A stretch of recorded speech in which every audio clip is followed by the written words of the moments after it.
Ευχαριστούμε που ήρθατε εδώ. Λέγομαι Βασίλης Κρόνιας. Θα συντονίσω απόψε την εκδήλωση αυτή. Θα έχω αυτή τη τιμή. Είμαι πρόεδρος του Συλλόγου Αφιπηρετησάντων Διπλωματικών Υπαλλήλων Οικονομικών και Εμπορικών Υποθέσεων του Υπουργείου Εξωτερικών. Το κατάφερα. Θα ήθελα να παρακαλέσω τον πρόεδρο του Συνδέσμου Ανωνύμων Εταιριών και Επιχειρηματικότητας, τον κύριο Σίμω Αναστασόπουλο, να απευθύνει ένα χαιρετισμό.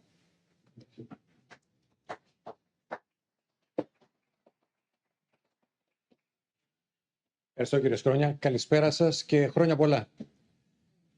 Για μένα έχει ιδιαίτερο ενδιαφέρον η σημερινή εκδήλωση, γιατί πριν αναλάβω την προεδρία του Συνδέσμου, ήμουν επί χρόνια πρόεδρος του Ελληνοαμερικάνικου Επιμελητηρίου. Μάλιστα, η θητεία μου τότε είχε συμπέσει με την πρώτη θητεία Τραμπ και έτσι έχω ξαναπεράσει την ίδια δοκιμασία και την ίδια άσκηση. Εδώ.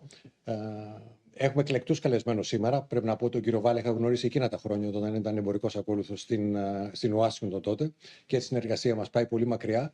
Αλλά έχω τη χαρά και την τιμή να γνωρίζω και τον κύριο Καλαμπόκη, αλλά κυρίως και τον κύριο Λιαργόβα, που συνεργαζόμαστε και στο Συμβούλιο Ανταγωνιστικότητας. Και έτσι η σημερινή συζήτηση, νομίζω, έχει μεγάλο ενδιαφέρον για όλους και να δούμε πώς επαναλαμβάνεται έτσι μια δύσκολη άσκηση που τότε μάλλον είχε ευτυχή κατάληξη. Δηλαδή, ο πρόεδρος τότε είχε πάρει πίσω όλα εκείνα τα μέτρα τα οποία είχε εξαγγείλει και τελικά καταλήξαν σε πολύ μικρότερο βαθμό και μάλλον ακίνδυνα τότε. Ο Σύνδεσμος Ανωνύμων Εταιριών, πέραν της καθημερινότητας την οποία χειρίζεται για τα μέλη του, την συνεχή ενημέρωση που έχει για τα φορολογικά, τα λογιστικά, τα νομικά θέματα, είναι ευτυχής να έχει το Ινστιτούτο των Ιδώσεων. Εκεί με την προεδρία του κυρίου Τσαρδανίδη έχουμε τη χαρά να μπορούμε να προσεγγίζουμε θέματα τα οποία είναι πιο δύσκολα για την επιχειρηματικότητα. Μπορούμε να ανοίγουμε θέματα σαν το σημερινό ή να χειριζόμαστε διμερείς σχέσεις με διάφορες χώρες, ώστε οι επιχειρηματίες μέλη του συνδέσμου να έχουν καλύτερη ενημέρωση και καλύτερη προετοιμασία για αυτά που έρχονται. Και σε αυτό το πλαίσιο θα ήθελα να ευχαριστήσω τον κύριο Τσαρδανίδη και για τη σημερινή εκδήλωση, αλλά και όλους τους συμμετέχοντες.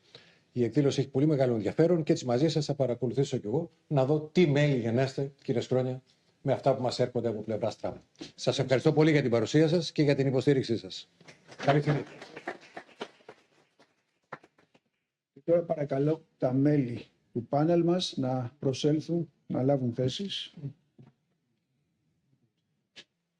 Κυρίες και κύριοι, όπως πολύ καλά γνωρίζετε, από τις 2 Απριλίου του μηνός έχουμε κατακλειστεί από δασμούς, από ανατροπές των διεθνών εμπορικών σχέσεων, ο ΠΟΕ δεν ξέρει που βρίσκεται, τα χρηματιστήρια ανεβοκατεβαίνουν και θυμάμαι 2 μέρες μετά ο κύριος Τσαρδανίδης με κάλεσε να έχουμε μια συζήτηση εδώ, η οποία ανέβηκε σε μορφή podcast, όπου είχαμε τις πρώτες αντιδράσεις και με χαρά διαπιστώνω μέχρι τώρα ότι κάποιους από τους προβληματισμούς μας και κάποιες από τις προβλέψεις μας επιβεβαιώθηκαν από τα γεγονότα. Σήμερα, 22 ημέρες μετά που βρισκόμαστε εδώ, αναρωτιόμαστε ακόμα πού βρισκόμαστε και πού οδεύουμε. Απόψε, σε αυτό το θέμα το τόσο ενδιαφέρον προς ένα νέο διεθνές εμπορικό καθεστώς και η Ελλάδα, θα το χωρίσουμε σε 2 επίπεδα. Το πρώτο επίπεδο θα είναι το μακροοικονομικό επίπεδο, όπου οι καθηγητές κύριοι Λιαργόβας και Τσαρδανίδης θα το αναλύσουν.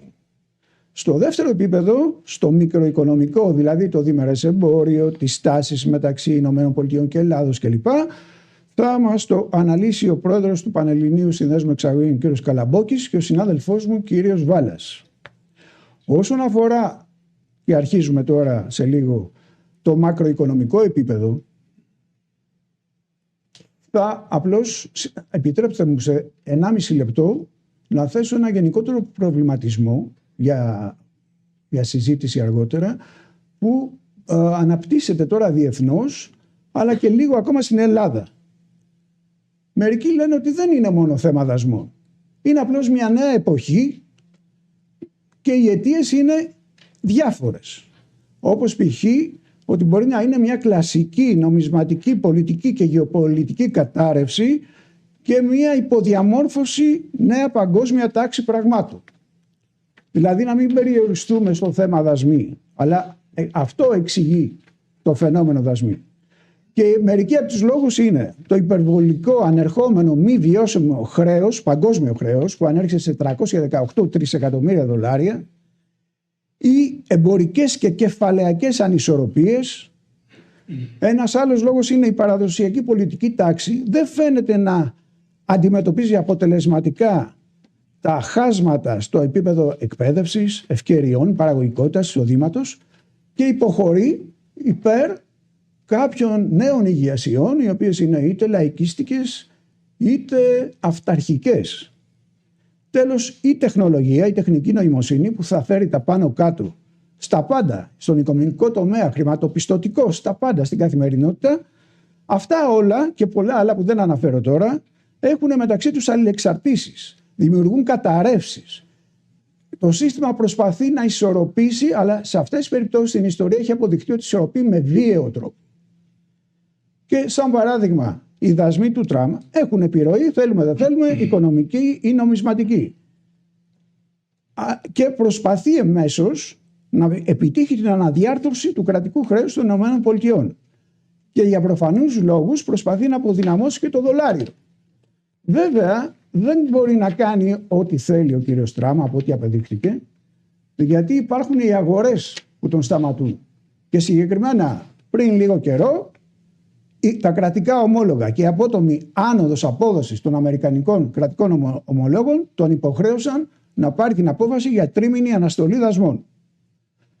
Σε αυτό το προβληματισμό που προσπάθησα να σας θέσω σε λίγα δευτερόλεπτα, φαντάζομαι ότι θα ακούσουμε κάποιες απόψεις απόψε και παρακαλώ τον κύριο Παναγιώτη Γιαργκόβα, πρόεδρο του Κέντρου Προγραμματισμού και Οικονομικών Ερευνών, γνωστό σαν ΚΕΠΕ, καθηγητή Πανεπιστημίου Πελοποννήσου και ενώ δίδαξε και σε άλλα 6 πανεπιστήμια στο εξωτερικό και στην Ελλάδα, επικεφαλής του Γραφείου Προϋπολογισμού της Βουλής και του Εθνικού Συμβουλίου Παραγωγικότητας και εκδότη περισσότερων από 30 βιβλίων, να λάβει το λόγο. Σας ευχαριστώ πολύ. Ευχαριστώ και για τα καλά σας λόγια. Και θέλω να ευχαριστήσω και το Ινστιτούτο Διεθνών Οικονομικών Σχέσεων για την ευγενή πρόσκληση που μου απίφθινε, τον πρόεδρο ιδιαίτερα, που πραγματικά μας ενώνουν πολλά και φιλία και συμμετοχή στο Συμβούλιο Ανταγωνιστικότητας, και τον Χαράλαμπο Τσαρδανίδη, με τον οποίο επίσης γνωρίζουμε αρκετά χρόνια και μοιραζόμαστε πολλές φορές και σκέψεις και ιδέες πάνω σε διεθνή οικονομικά ζητήματα. Ο τίτλος της συνάντησης αυτής, της συζήτησης που έχουμε, είναι «Προς ένα νέο διεθνές εμπορικό καθεστώς και η Ελλάδα». Και πραγματικά προσωπικά πιστεύω ότι πηγαίνουμε, οδεύουμε σε ένα νέο διεθνές και όχι μόνο εμπορικό καθεστώς, αλλά ευρύτερα γεωπολιτικό.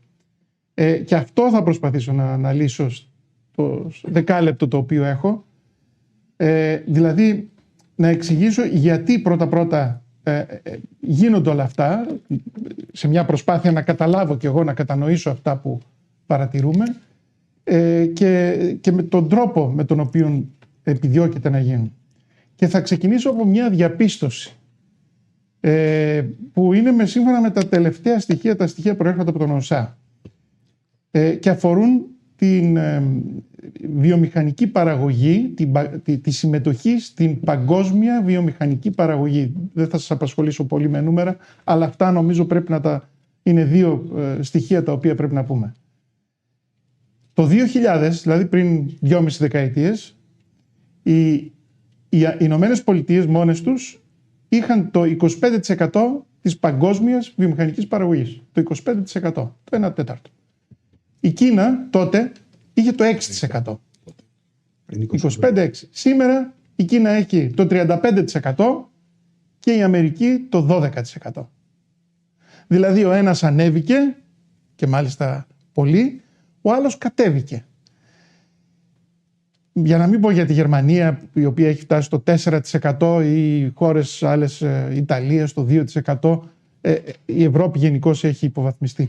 Τι δείχνει αυτό? Δείχνει ότι όλα αυτά τα χρόνια της παγκοσμιοποίησης, όπως τη γνωρίζαμε μέχρι τώρα και όπως είχαν πρωτοστατήσει και οι Ηνωμένες Πολιτείες για τη διαμόρφωση αυτής της παγκοσμιοποίησης μετά το Δεύτερο Παγκόσμιο Πόλεμο, δηλαδή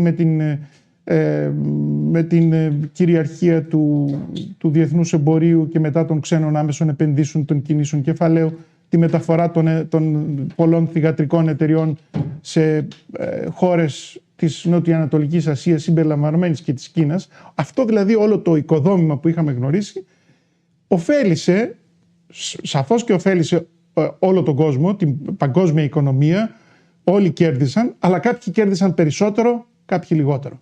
Και αυτοί που κέρδισαν περισσότερο και ευνοήθηκαν από αυτό το καθεστώς της ελεύθερης παγκόσμιας οικονομίας ήταν οι Κινέζοι.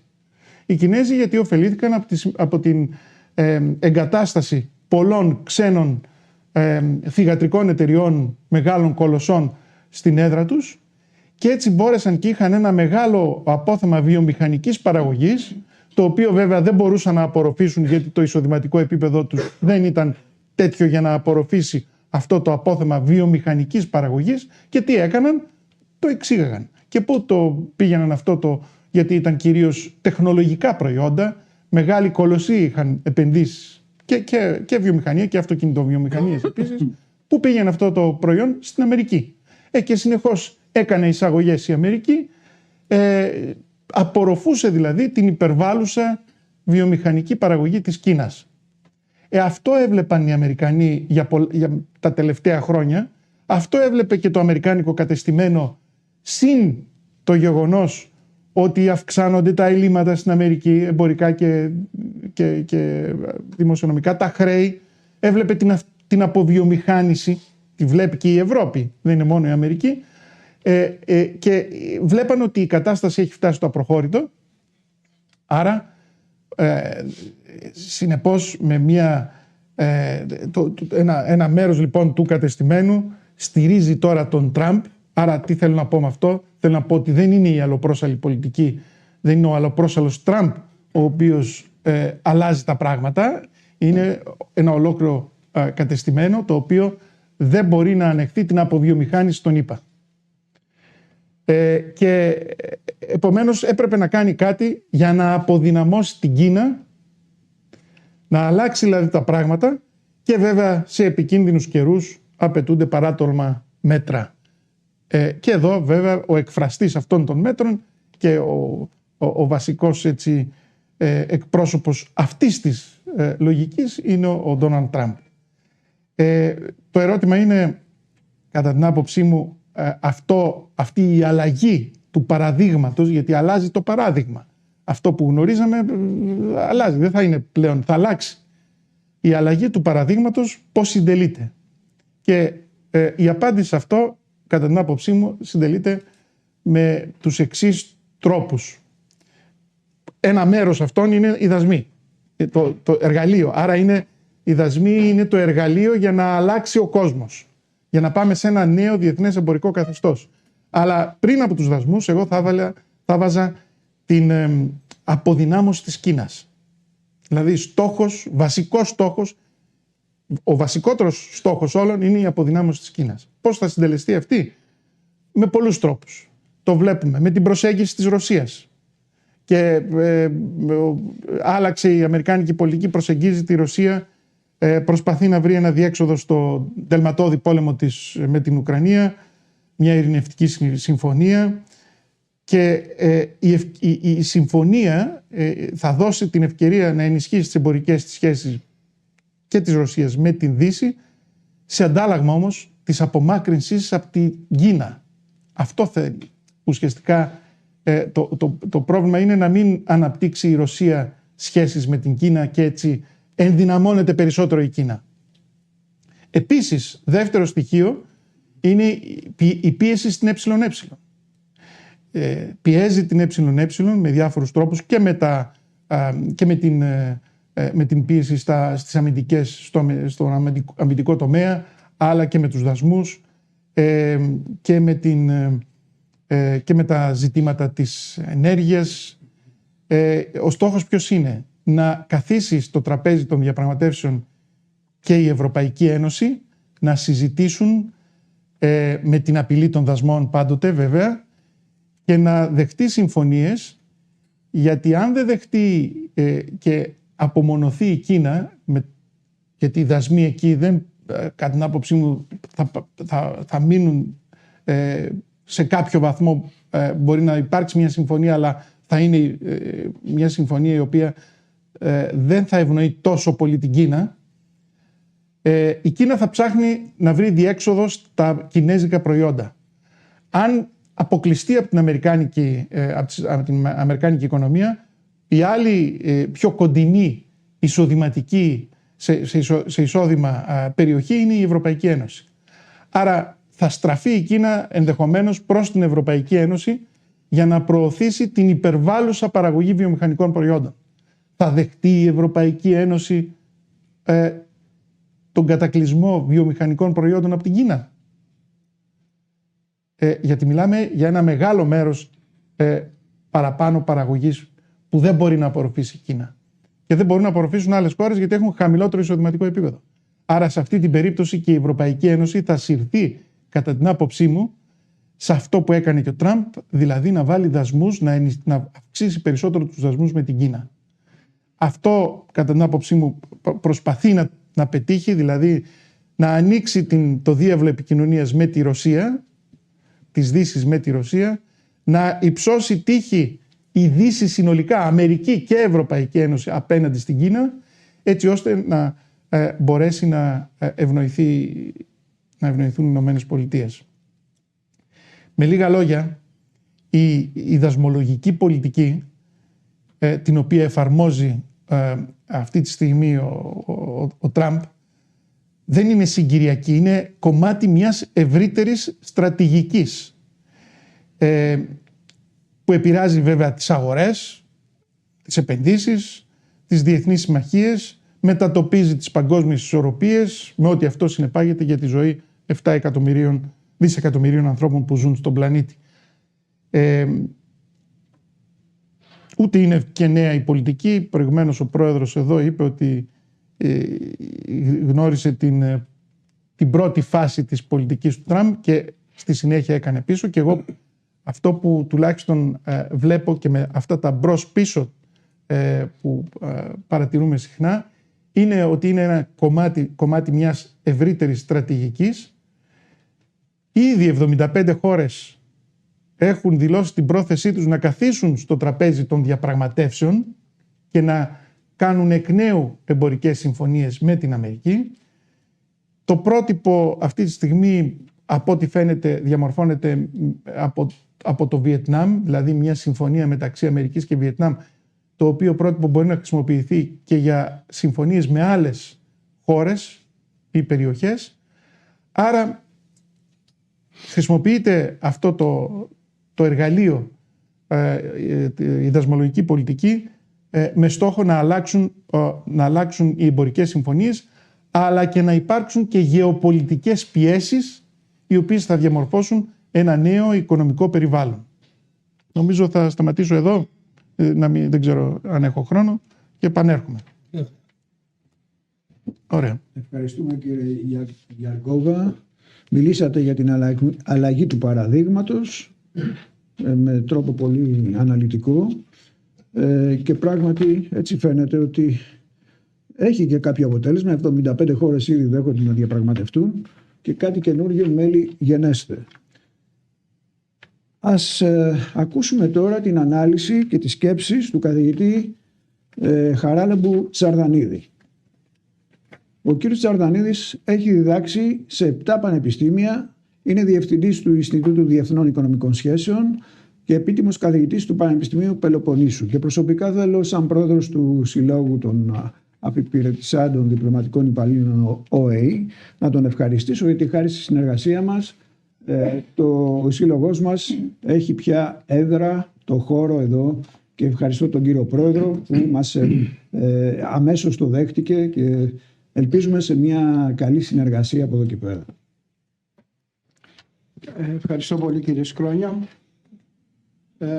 Μου έδωσε ο φίλος και συνάδελφος ο Παναγιώτης Γιαρκόβας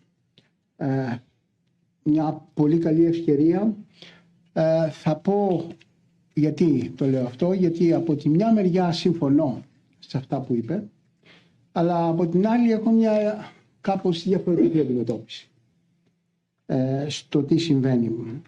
Και κυρίως το ότι αν υπάρχει μια στρατηγική συγκροτημένη από τη μεριά των ΗΠΑ.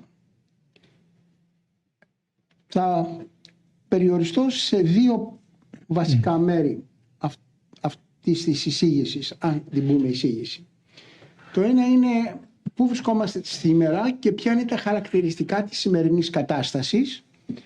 Και το δεύτερο είναι ποια μπορεί να είναι η εξέλιξη. Δεν θα κάνω το μελλοντολόγο, σενάρια θα αναφέρω, τα οποία μπορείτε να τα βρείτε και από άλλους αναλυτές και δεν έχω το αποκλειστικό προνόμιο της διατύπωσης αυτών των σεναρίων. Ποια είναι τα χαρακτηριστικά σήμερα που βρισκόμαστε?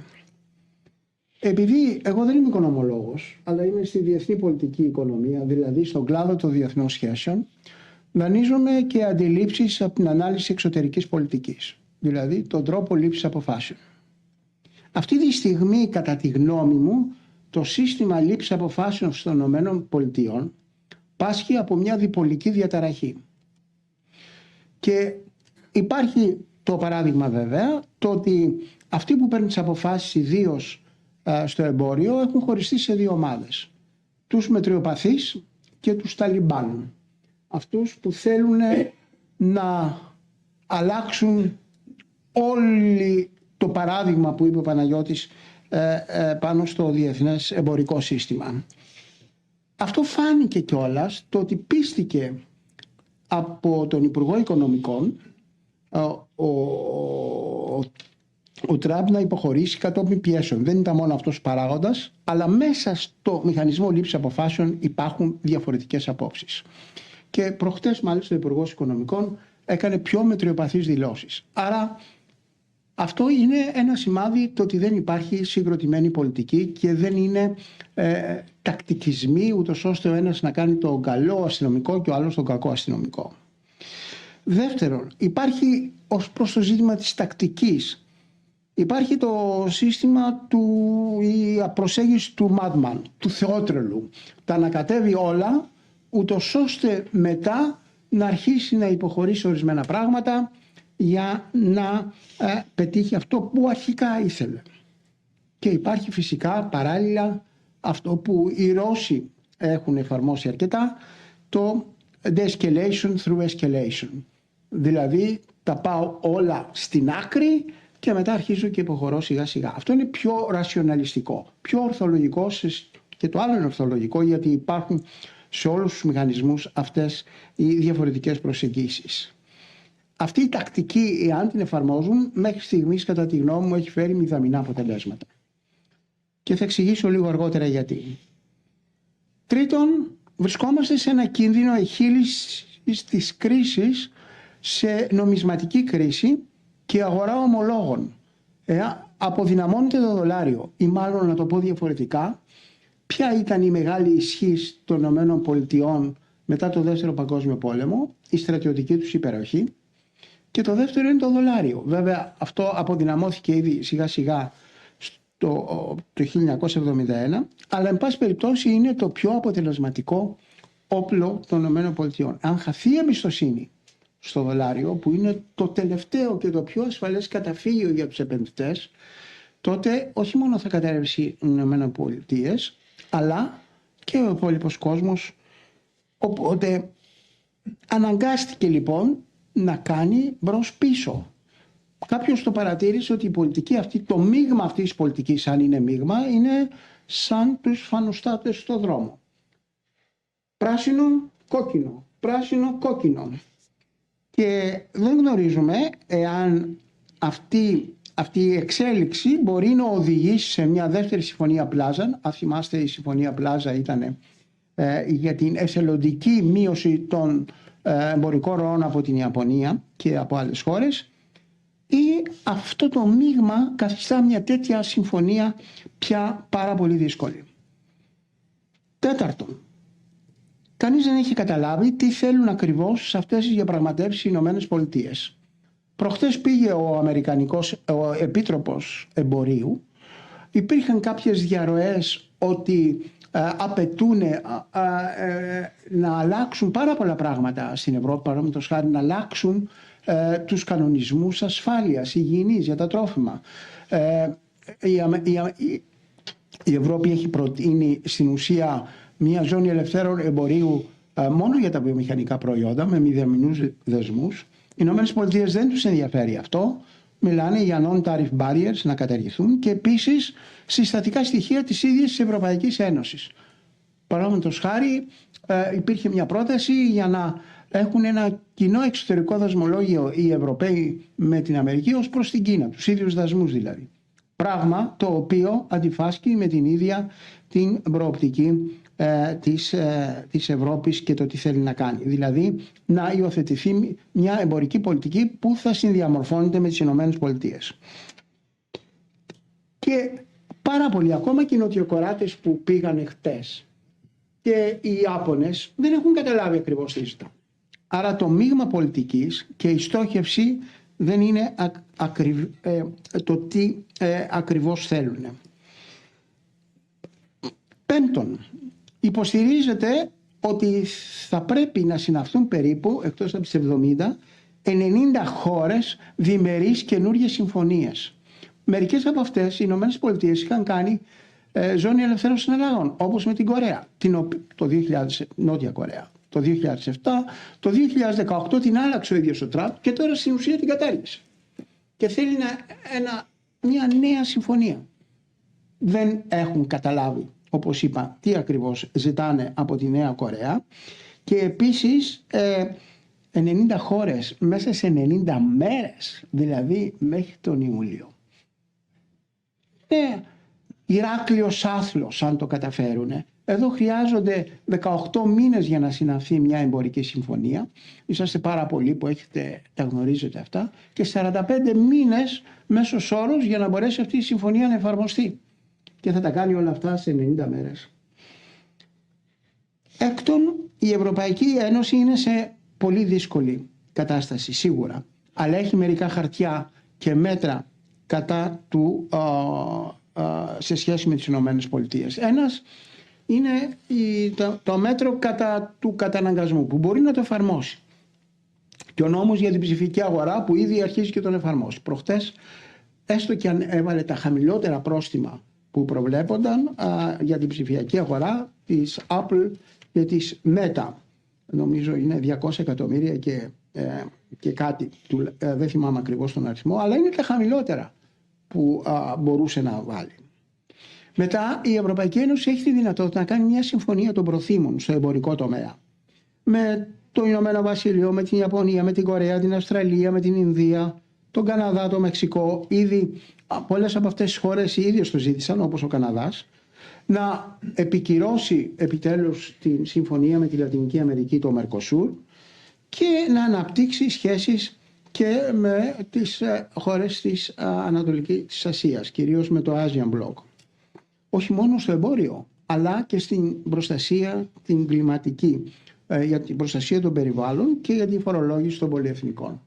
Εκεί είμαστε τώρα. Αυτά προσπαθεί η Ευρώπη να κάνει και αυτά προσπαθεί και η Αμερική να κάνει, αλλά νομίζω ότι αυτή τη στιγμή δεν έχει αυτή τη δυνατότητα. Αυτό που ξεκίνησε η Αμερική στην αρχή για να επιβάλλει αυτά τα reciprocal tariffs, στο τέλος δεν τις έχουν βγει, οπότε προς το παρόν άρχισε να υιοθετεί μια υποχώρηση από αυτές τις θέσεις.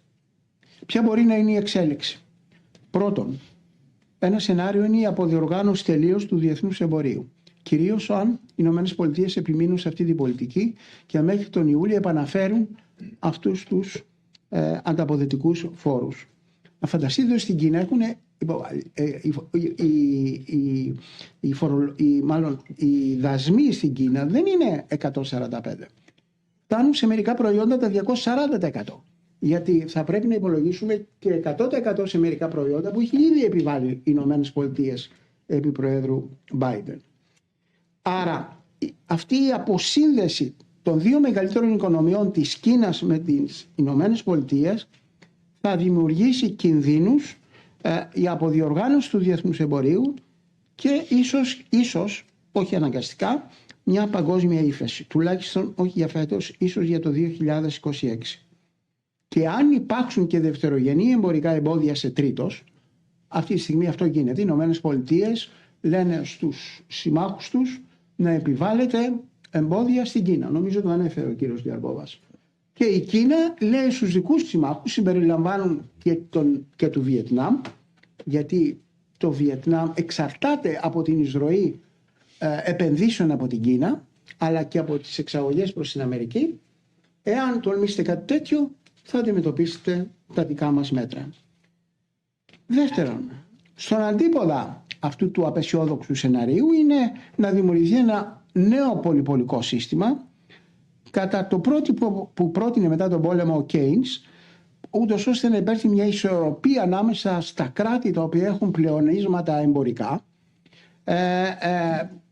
να ισορροπήσουν την απασχόλησή τους σε σχέση και με το εξωτερικό τους εμπόριο. Αυτό δεν έγινε τότε όταν δημιουργήθηκε ο ΓΚΑΤ, αλλά το είχε προτείνει ούτως ώστε να υπάρχει ένα πολυπολικό, λειτουργικό, με κανόνες μοντέλο. Αυτό είναι στην άλλη άκρη. Δεν νομίζω ότι αυτή τη στιγμή βαδίζουμε σε κάτι τέτοιο, εκτός αν οι Ηνωμένες Πολιτείες κάνουν τεράστια στροφή. Τρίτη προοπτική είναι η δημιουργία συσπυρώσεων κατά των Ηνωμένων Πολιτειών. Δηλαδή να την αφήσουν πίσω τις Ηνωμένες Πολιτείες όσο είναι δυνατόν και να δημιουργηθούν περιφερειακές συμμαχίες αρκετής μεγάλης εμβέλειας. Ήδη πριν από αυτή την κατάσταση δημιουργήθηκε η Regional Comprehensive Economic Partnership στην Ανατολική Ασία, που είναι η μεγαλύτερη αυτή τη στιγμή αγορά στον κόσμο, που προβλέπει και μείωση των δασμών μεταξύ τους. Είναι η Ιαπωνία, είναι η Κίνα, είναι η Αυστραλία, είναι οι χώρες ASEAN, είναι η Νότια Κορέα. Ήταν να είναι και η Ινδία, μπορεί και τελικά να είναι και η Ινδία. Φανταστείτε λοιπόν μια τέτοια μεγάλη αγορά. Και ή να δημιουργεί ένας πολυμερής τύπου Παγκόσμιος Οργανισμός Εμπορίου μάινος Ηνωμένες Πολιτείες. Εάν γίνει κάτι τέτοιο, όπως ευαγγελίζεται και η Κίνα, αλλά θα έλεγα και σε μεγάλο βαθμό η Ευρωπαϊκή Ένωση, τότε θα υπάρξει μια πολύ ισχυρή πίεση στις Ηνωμένες Πολιτείες. Και δεν είναι μόνο η πίεση από την αγορά ομολόγων και από τους επενδυτές ή από τους ίδιους τους συμμάχους μέσα στις Ηνωμένες Πολιτείες, είναι και η εξωτερική πίεση βέβαια. Και θα τελειώσω με ένα τέταρτο σενάριο που είναι η δημιουργία μεγαπεριφερειών. Είτε με τη μορφή αυτού που οραματίστηκε ο Χάουσόφερ στο Μεσοπόλεμο, όπου ήθελε επικεφαλής μεγάλες δυνάμεις σε μεγάλες περιφέρειες, το Pan-Region όπως ονομάστηκε, όπου είναι ένα σύστημα τύπου Βιέννης, όπου η κάθε μεγάλη δύναμη είναι επικεφαλής μιας μεγάλης περιφέρειας, που αυτή τη στιγμή οι Ηνωμένες Πολιτείες ναι μεν δίνουν μεγάλη έμφαση στο διμερές εμπόριο και στις διμερείς συνομιλίες, αλλά από την άλλη παράλληλα χτίζουν μια μεγαπεριφέρεια με τη δικιά τους ηγεσία και με τις δικές τους προδιαγραφές στο δυτικό ημισφαίριο. Με αυτά που λέει για τον Καναδά, με αυτά που λέει και για την Γροιλανδία, με τις πιέσεις που κάνει στο Μεξικό και στις υπόλοιπες χώρες της Λατινικής Αμερικής. Δεν έχει αποκλείσει ούτε ο Βάνς μια τέτοια προοπτική, ο αντιπρόεδρος δηλαδή, και ο Υπουργός Εξωτερικών, μιλώντας ότι οι μεγάλες δυνάμεις όπως η Ρωσία έχουν το δικαίωμα επιρροής της, και αυτό φαίνεται από αυτά τα οποία ήδη διαπραγματεύονται με τη Ρωσία, και επίσης και στην Κίνα. Ο ίδιος ο Τραμπ στην αρχή μιλούσε για ένα πιστικό πρόεδρο της Κίνας με τον οποίο μπορεί να κάνει business και όπως κατά το παρελθόν είχε συνοηθεί μαζί του. Για να μοιράσουν δηλαδή τον κόσμο ένα νέο διευθυντήριο.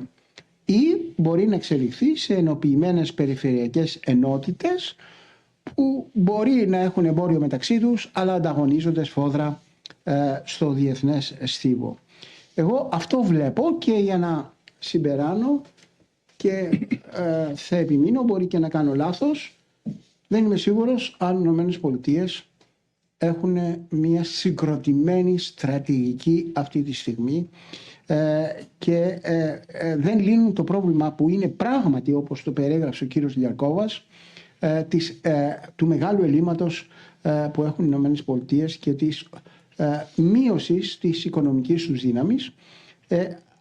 Αυτό πρέπει να επιτευχθεί, πρέπει να αποκατασταθεί αυτή η ισορροπία οπωσδήποτε, αλλά ο τρόπος με τον οποίο επέλεξε η διοίκηση Τραμπ και τα μέσα τα οποία χρησιμοποιεί σε όλα τα επίπεδα, τα οικονομικά, ακόμα και στα γεωπολιτικά μέσα, τη ρήξη του ευρωατλαντικού κόσμου, την διαφαινόμενη συμμαχία με τη Ρωσία, καταστρέφει πρώτον τη Δύση, όπως την έχουμε αντιληφθεί εδώ και 80 χρόνια, και κατά δεύτερον, κατά τη γνώμη μου, καταστρέφει και υποβιβάζει με πάρα πολλούς κινδύνους τις ίδιες τις Ηνωμένες Πολιτείες. Αν ήμουν δηλαδή Αμερικανός, θα ανησυχούσα τρομερά για το μέλλον της χώρας μου.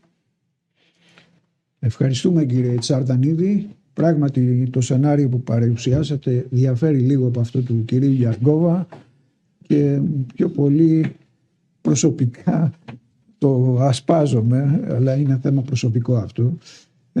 Πράγματι οι εξελίξεις φαίνονται ανησυχητικές και για την ίδια την Αμερική και για τις νέες αγορές που μπορεί να δημιουργηθούν. Μην ξεχνάμε ότι η Ευρωπαϊκή Ένωση είναι η μεγαλύτερη αγορά στον κόσμο μέχρι τώρα και οπότε έχει διάφορα όπλα να αμυνθεί και να αντεπιτεθεί. Και ας περάσουμε τώρα στο διμερές επίπεδο του απόψινής συζήτησης, στο μικροοικονομικό επίπεδο.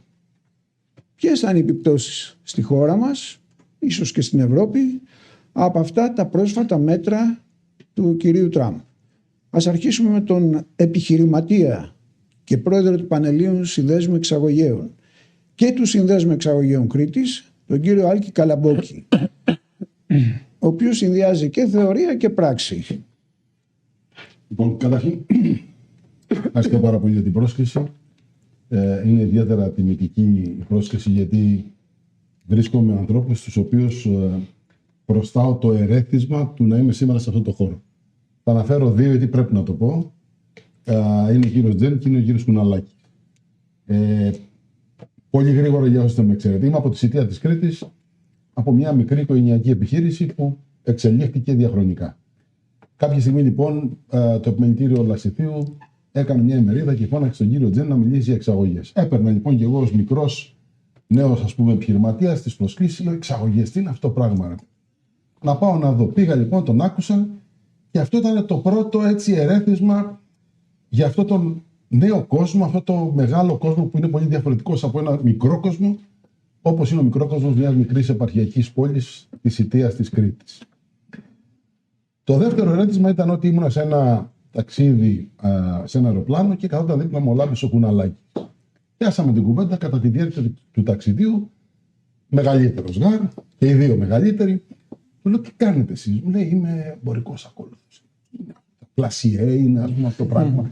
Δεν μπορούσα να καταλάβω την έννοια του εμπορικού ακόλουθου. Μου εξήγησε λοιπόν, μου έδωσε την κάρτα του. Ήταν η δεύτερη εντύπωση που μου έδωσε το ερέθισμα και λέω, αυτό κάτι διαφορετικό είναι.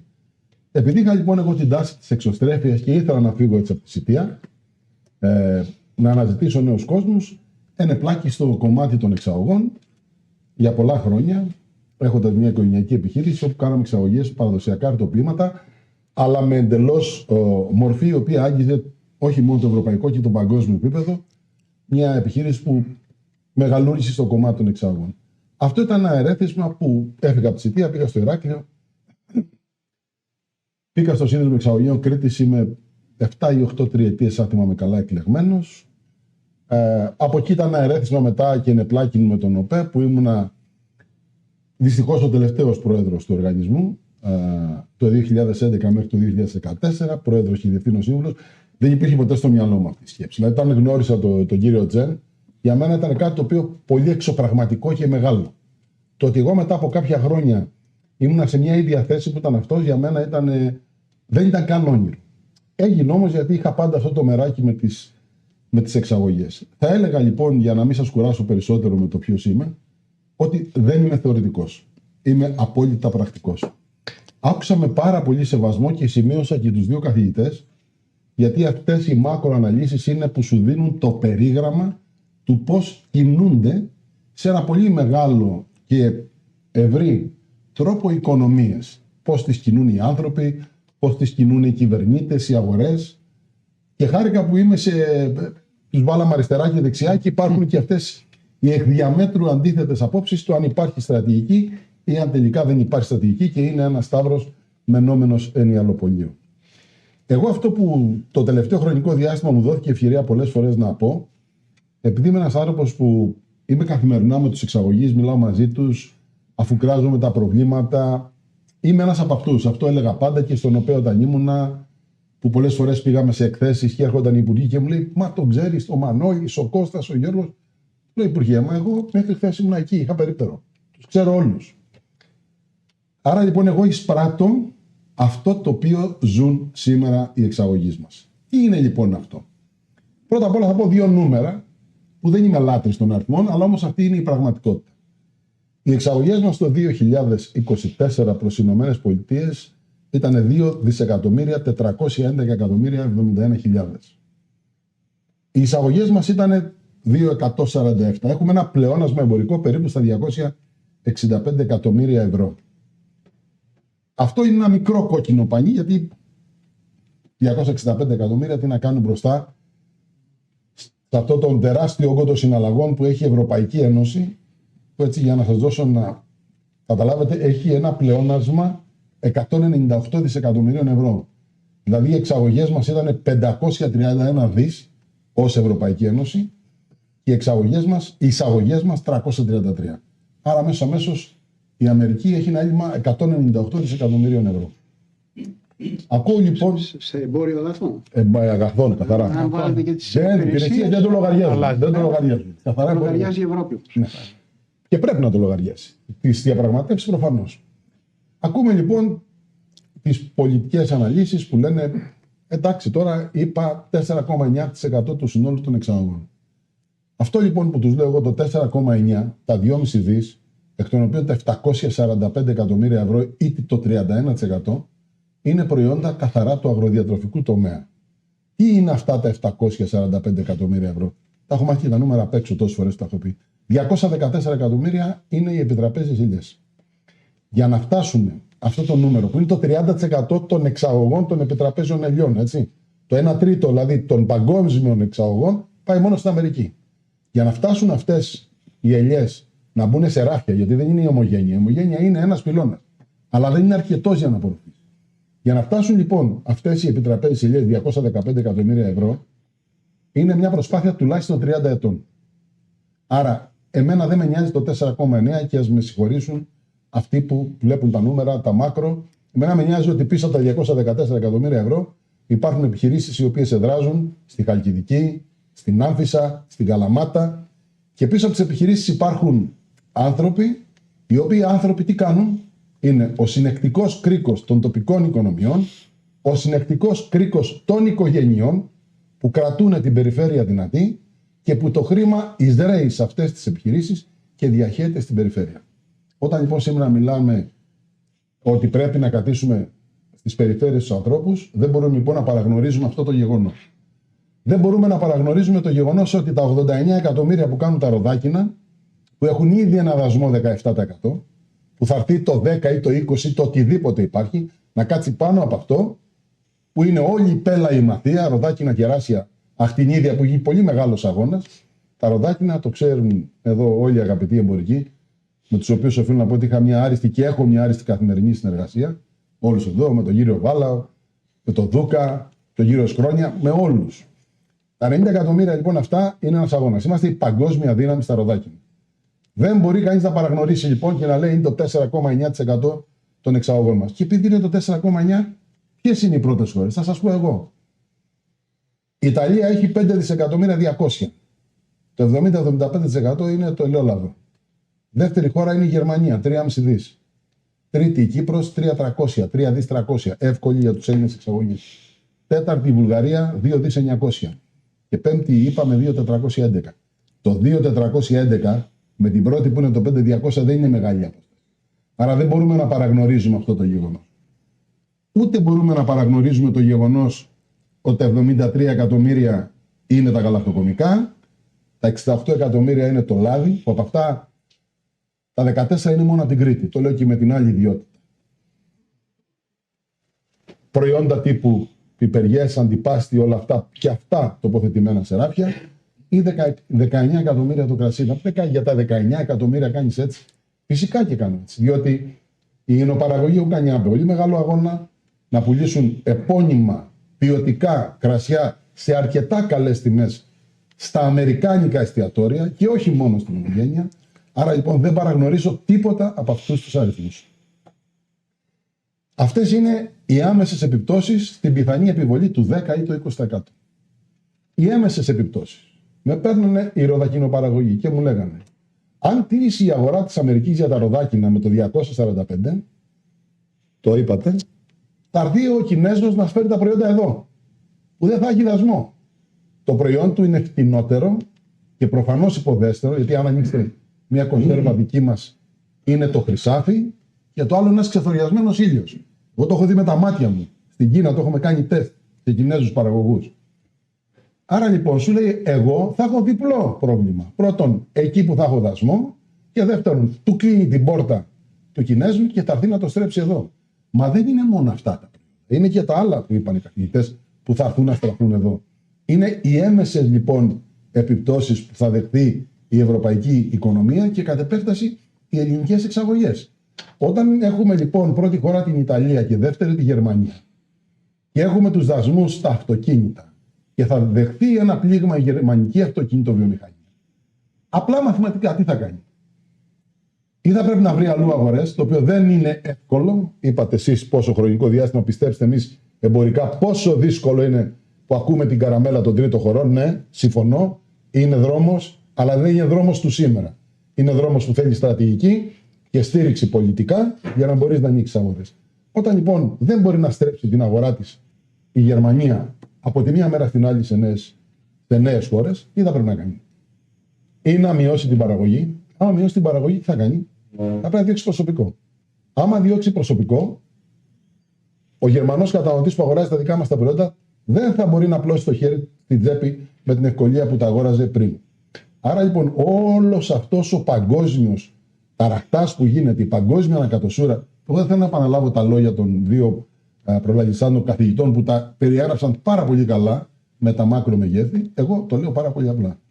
Θα δημιουργήσει ένα τεράστιο μπελά, ένα τεράστιο προβληματισμό και ακόμη αν στις 90 μέρες όλα μηδενιστούν, ήδη οι αγορές είναι σε μια τεράστια επιπλοκή αυτή τη στιγμή και σίγουρα δεν θα είναι αλόβητο το θέμα. Αυτό λοιπόν που έχω πει στην πολιτεία σε όλες τις συναντήσεις που μου έχει δοθεί η δυνατότητα να κάνω αυτές τις μέρες. Λύστε τα χρονίζοντα προβλήματα, τα οποία είτε πράσινη, είτε κόκκινη, είτε μπλε, είτε πορτοκαλί, όλοι τα αγνοείτε. Μιλάτε για την εξωστρέφεια χρησιμοποιώντας αυτή τη λέξη ως καραμέλα η οποία λιώνει στο στόμα εύκολα, χωρίς όμως να τη βλέπετε ως μια μακροπρόθεσμη στρατηγική. Η εξωστρέφεια θέλει στρατηγική, θέλει χρηματοδότηση, θέλει όραμα, μηχανισμό υποστήριξης και ένα Ευαγγέλιο το οποίο θα το τηρήσουν όλοι ανεξαρτήτως χρωμάτων και κομμάτων. Αυτό διαχρονικά το ξέρετε καλύτερα εσείς που είσαστε η προηγούμενη γενιά, χωρίς να θέλω από τίποτα κύριε Κουναλάκη και την ηλικία σας, αλλά εμείς που είμαστε οι επόμενοι βλέπουμε ότι δεν αλλάζει αυτό το γεγονός. Λύστε λοιπόν τα χρονίζοντα προβλήματα. Βρείτε το θέμα να χρηματοδοτηθούν οι επιχειρήσεις, που υπάρχει το θέμα των κρατικών ενισχύσεων που απαγορεύει στην Ευρωπαϊκή Επιτροπή να χρηματοδοτούνται οι εξαγωγικές επιχειρήσεις και υπάρχουν πλαφών. Όπου και να πήγαμε, στην Ελληνική Αναπτυξιακή Τράπεζα παντού, μας έλεγαν αυτό. Προγράμματα ενίσχυση δεν υπάρχουν. Έχει βγει ένας οδηγός εδώ και 5 μήνες. Το νέο εξωστρέφεια είναι ανιρτημένος, δεν έχει γίνει σάρκα, δεν έχει λάβει σάρκα και οστά. Έχουμε κάνει συγκεκριμένες παρατηρήσεις για το πρόγραμμα, το οποίο δεν είναι ακριβώς αυτό το οποίο θα βοηθήσει. Το θέμα της οικονομικής διπλωματίας που έχουν καταθέσει συγκεκριμένες προτάσεις. Ξέρετε όλοι σας, εδώ οι περισσότεροι, ότι δουλεύετε αυτόβουλα, με το φιλότιμο, με τη γνώση και με την εμπειρία. Ένα στρατηγικό σχεδιασμός, από τότε που θυμάμαι τον εαυτό μου να έχει εμπλακεί, από το Μακαρίτη τον Νίκο το Σκουλά που με φώναζε τότε με τον Παπανδρέου κάτω στο Υπουργείο Εξωτερικών από κάτω να δούμε το αγγλικό, να δούμε το γαλλικό, να δούμε το τάδε μοντέλο, μέχρι σήμερα να ζητούμε το μοντέλο. Περιμένει λοιπόν κάποιος το Βάλα, τον Κουναλάκη, τον Πρωτόπαπα, να λειτουργήσει με το Φιλότιμο, να λειτουργήσει με μια στρατηγική η οποία την έχει χαράξει στο μυαλό του, με την εμπειρία του, χωρίς να υπάρχει ένα μοντέλο συγκεκριμένο το οποίο ακολουθεί. Πράγματα τα οποία κατ' εμέ ως πρακτικός άνθρωπος λύνονται πολύ απλά, πολύ εύκολα και πολύ γρήγορα και που η ελληνική πολιτεία σε αυτή τη δεδομένη χρονική στιγμή, αν καταφέρει να λύσει κάποια εξ αυτών, όχι μόνο θα το πιστωθεί πολιτικά, αλλά ουσιαστικά θα βοηθήσει τους εξαγωγείς και να πάψει η εξωστρέφεια να είναι καραμέλα ανάλωσης πολιτικών πληναφημάτων και να είναι μια πραγματική διάσταση, γιατί ωραίο είναι να λέμε ότι φτάσαμε στα 50 δις των εξαγωγών, φτάσαμε στο 21% του ΑΕΠ, όταν το 2008 ήμασταν στα 18 δισεκατομμύρια. Και πώς φτάσαμε?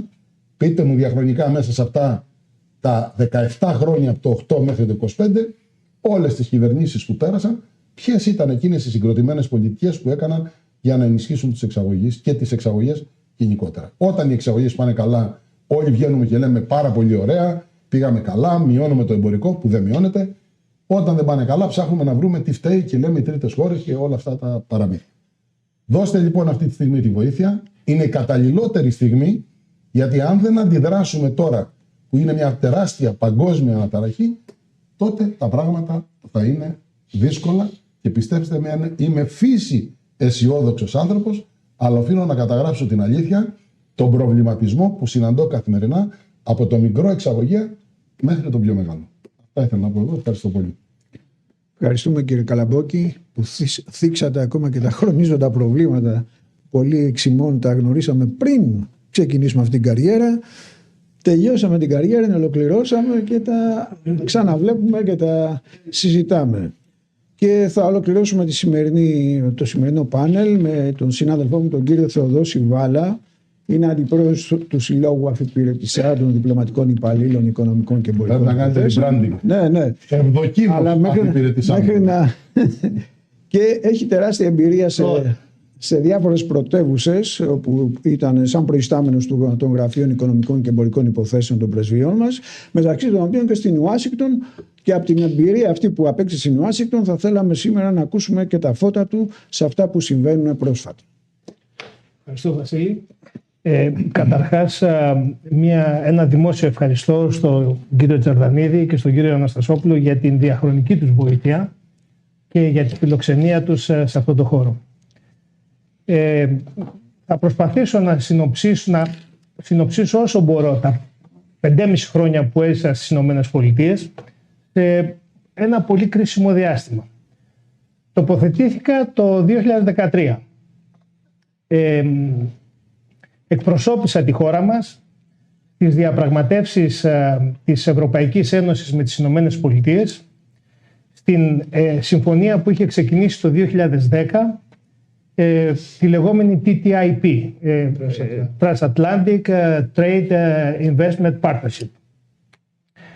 Το 2013 που πήγα εγώ είχε προχωρήσει αρκετά η συμφωνία. Είχαμε, αν όχι καθημερινές, εβδομαδιαίες συναντήσεις, κωδικό προς κωδικό.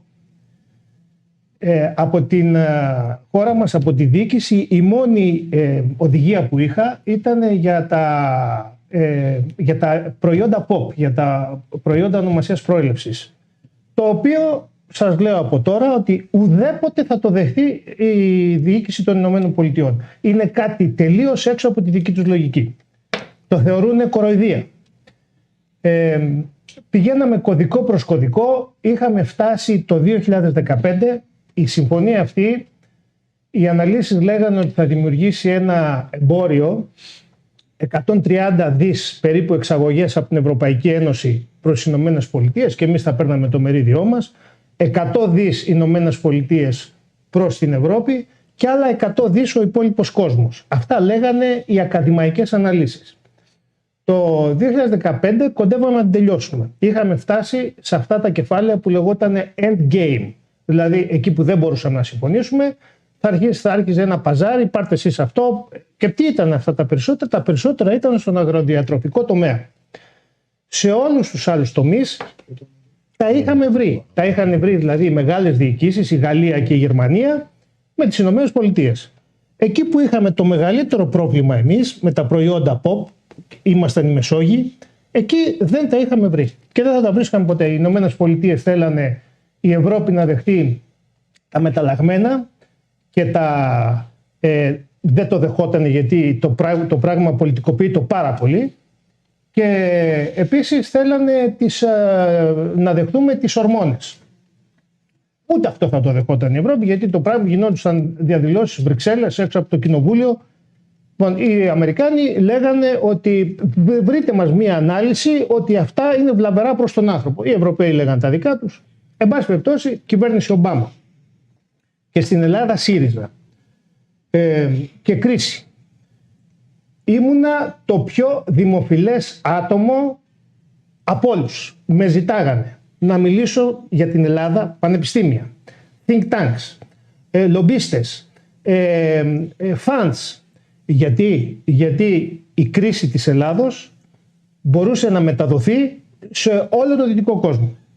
Και εγώ προσπαθούσα να αποδείξω, να τους πω ότι μετά την κρίση έρχεται η ανάπτυξη και είναι ευκαιρία. Κάποιοι με άκουγαν με ενδιαφέρον. Το 2015 λοιπόν γίνονται εκλογές στις ΗΠΑ και βγαίνει ο Τραμπ. Και εν μία νυχτή παίρνει όλο το κεφάλαιο που είχαμε τις διαπραγματεύσεις και το πετάει στον κάλαθο των αχρήστων. Σε μία νύχτα. Το delegation μας φώναζε κάθε τόσο κάποιους ανθρώπους από το administration που ήταν μέσα στον Λευκό Οίκο. Τους είπαμε λοιπόν, λέει, μας απάντησαν ότι εάν τώρα πάμε και πούμε στον πρόεδρο για την συμφωνία αυτή, θα φάμε κάνα τασάκι στο κεφάλι. Γιατί έτσι λειτουργούσε ο Τραμπ. Δηλαδή άφηνε ανοιχτή την πόρτα και όποιος έλεγε δεν, τον πέταγε έξω. Δεν τολμούσαν να μπουν μέσα. Και μπήκαμε βέβαια στον αστερισμό και εμείς να κάνουμε συσκέψεις, να δούμε τι αντίμετρα θα πάρουμε. Τα αντίμετρα η Ευρωπαϊκή Ένωση τα έχει έτοιμα από την εποχή εκείνη. Και βέβαια τα αντίμετρα εκεί που θα πονέσουν είναι στον αγροδιατροφικό τομέα και τις Ηνωμένες Πολιτείες. Γιατί για κάθε μονάδα νομισματική, οικονομική, το employment, η απασχόληση είναι πολλαπλάσια από ό,τι στις εταιρείες που λειτουργούν με οικονομίες κλίμακος. Ταυτόχρονα θέλω να σας πω ότι ήμουνα εκπρόσωπος της χώρας μας στον Παγκόσμιο Οργανισμό Βάμβακος, στην Codex Alimentarius. Η Codex Alimentarius είναι ένας οργανισμός ο οποίος καθορίζει τις προδιαγραφές που γράφονται στα προϊόντα. Στον Παγκόσμιο Οργανισμό Υγείας, στον Παγκόσμιο Οργανισμό Ναυτιλίας, και ούτε ξέρω σε πόσους οργανισμούς ήμουν εκπρόσωπος.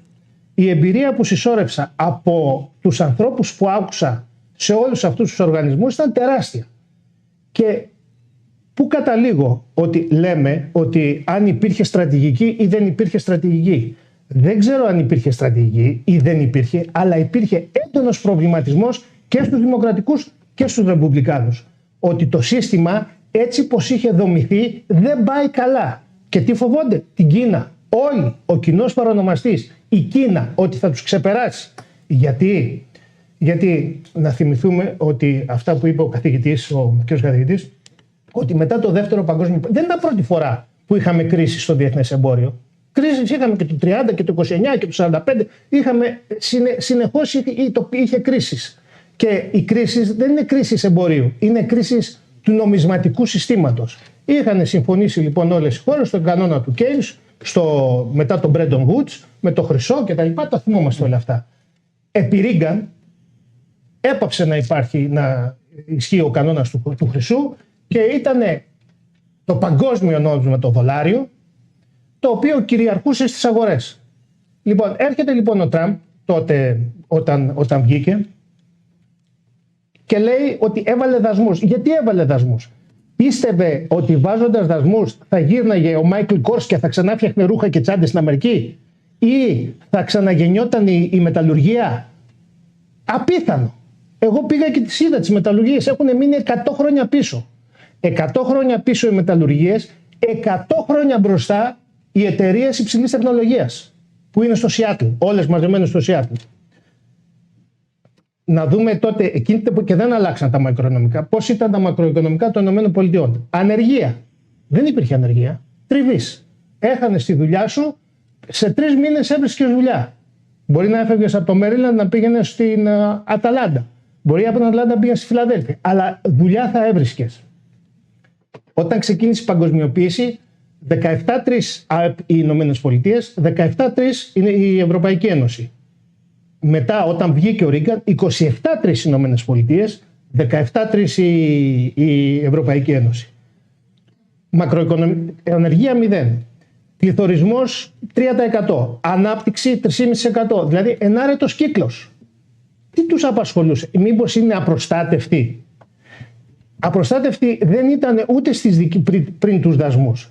Έχουν τον FDA, όπου για να βάλεις ένα προϊόν είναι πολύ ελκυστική αγορά, γιατί είναι ενιαία, γιατί λειτουργούν οι οικονομίες κλίμακος. Για να βάλεις όμως ένα προϊόν είναι φοβερά δύσκολο. Οι προδιαγραφές που βάζουν, τα εμπόδια μη δασμολογικού χαρακτήρα είναι τεράστια, είναι πολύ προστατευμένη αγορά. Άρα δεν χρειαζόντουσαν τους δασμούς. Κατά συνέπεια, τι συνέβη? Εδώ θα συμφωνήσω με εσάς. Δεν ήταν το πρόβλημά τους η οικονομία στο εσωτερικό. Το πρόβλημά τους ήταν ότι συσσόρευε ομόλογα η Κίνα, και ενώ πιστεύαν ότι η παγκοσμιοποίηση θα λειτουργήσει όπως και στη Ρωσία και θα καταρρεύσει το καθεστώς στην Κίνα, το καθεστώς δεν κατέρευσε στην Κίνα και γινόταν το ανάποδο.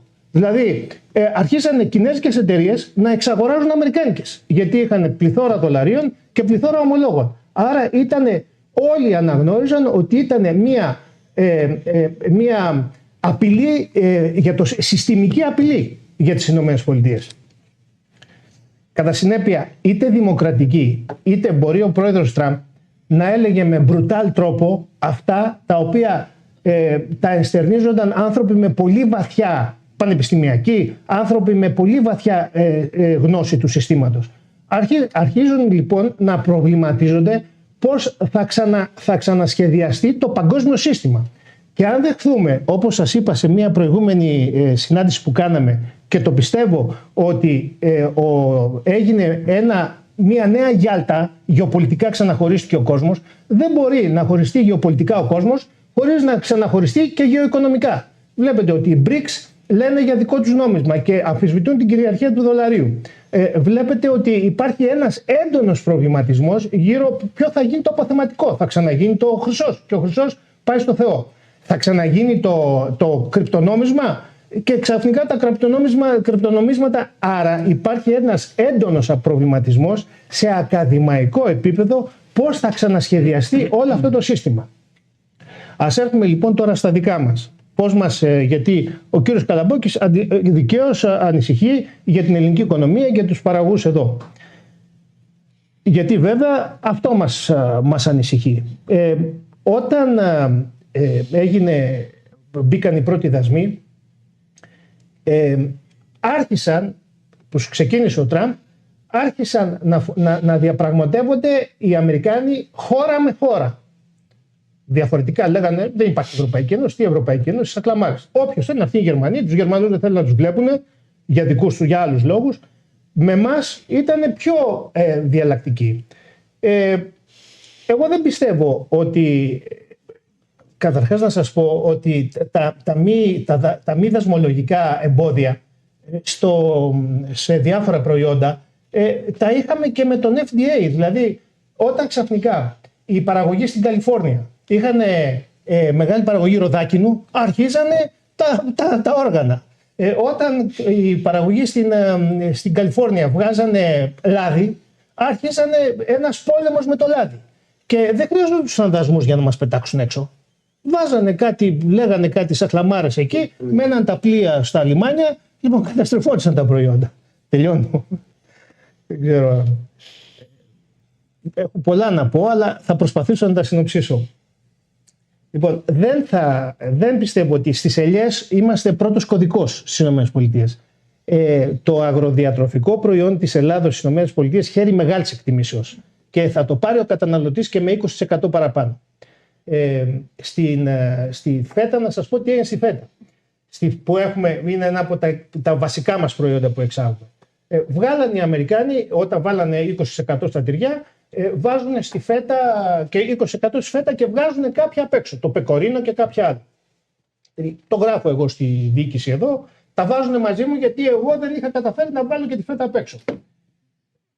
Εν πάση περιπτώσει, αφού τα ακούσανε, τους έστειλα όλα τα στοιχεία που έπρεπε να συγκεντρώσουν, γιατί έπρεπε να γίνει μια διδακτορική μελέτη για τη φέτα με ppm μέσα κτλ. Το πήγαμε στο FDA και εξαιρέθηκε η φέτα.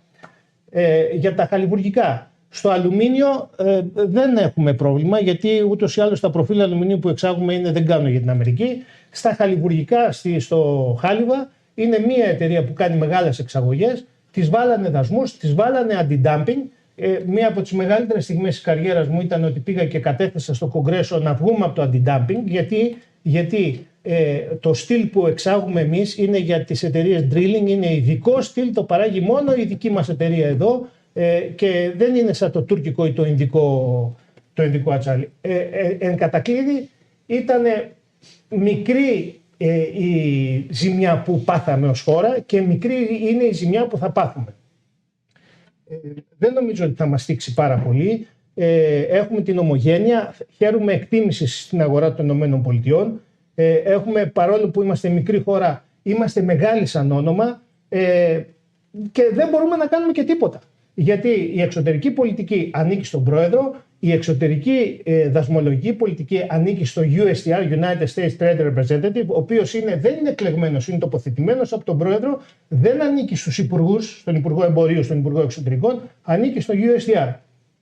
Δεν μπορείς να κάνεις τίποτα, γιατί είναι σε επίπεδο προέδρου αυτά που συμβαίνουν και αυτά που γίνονται.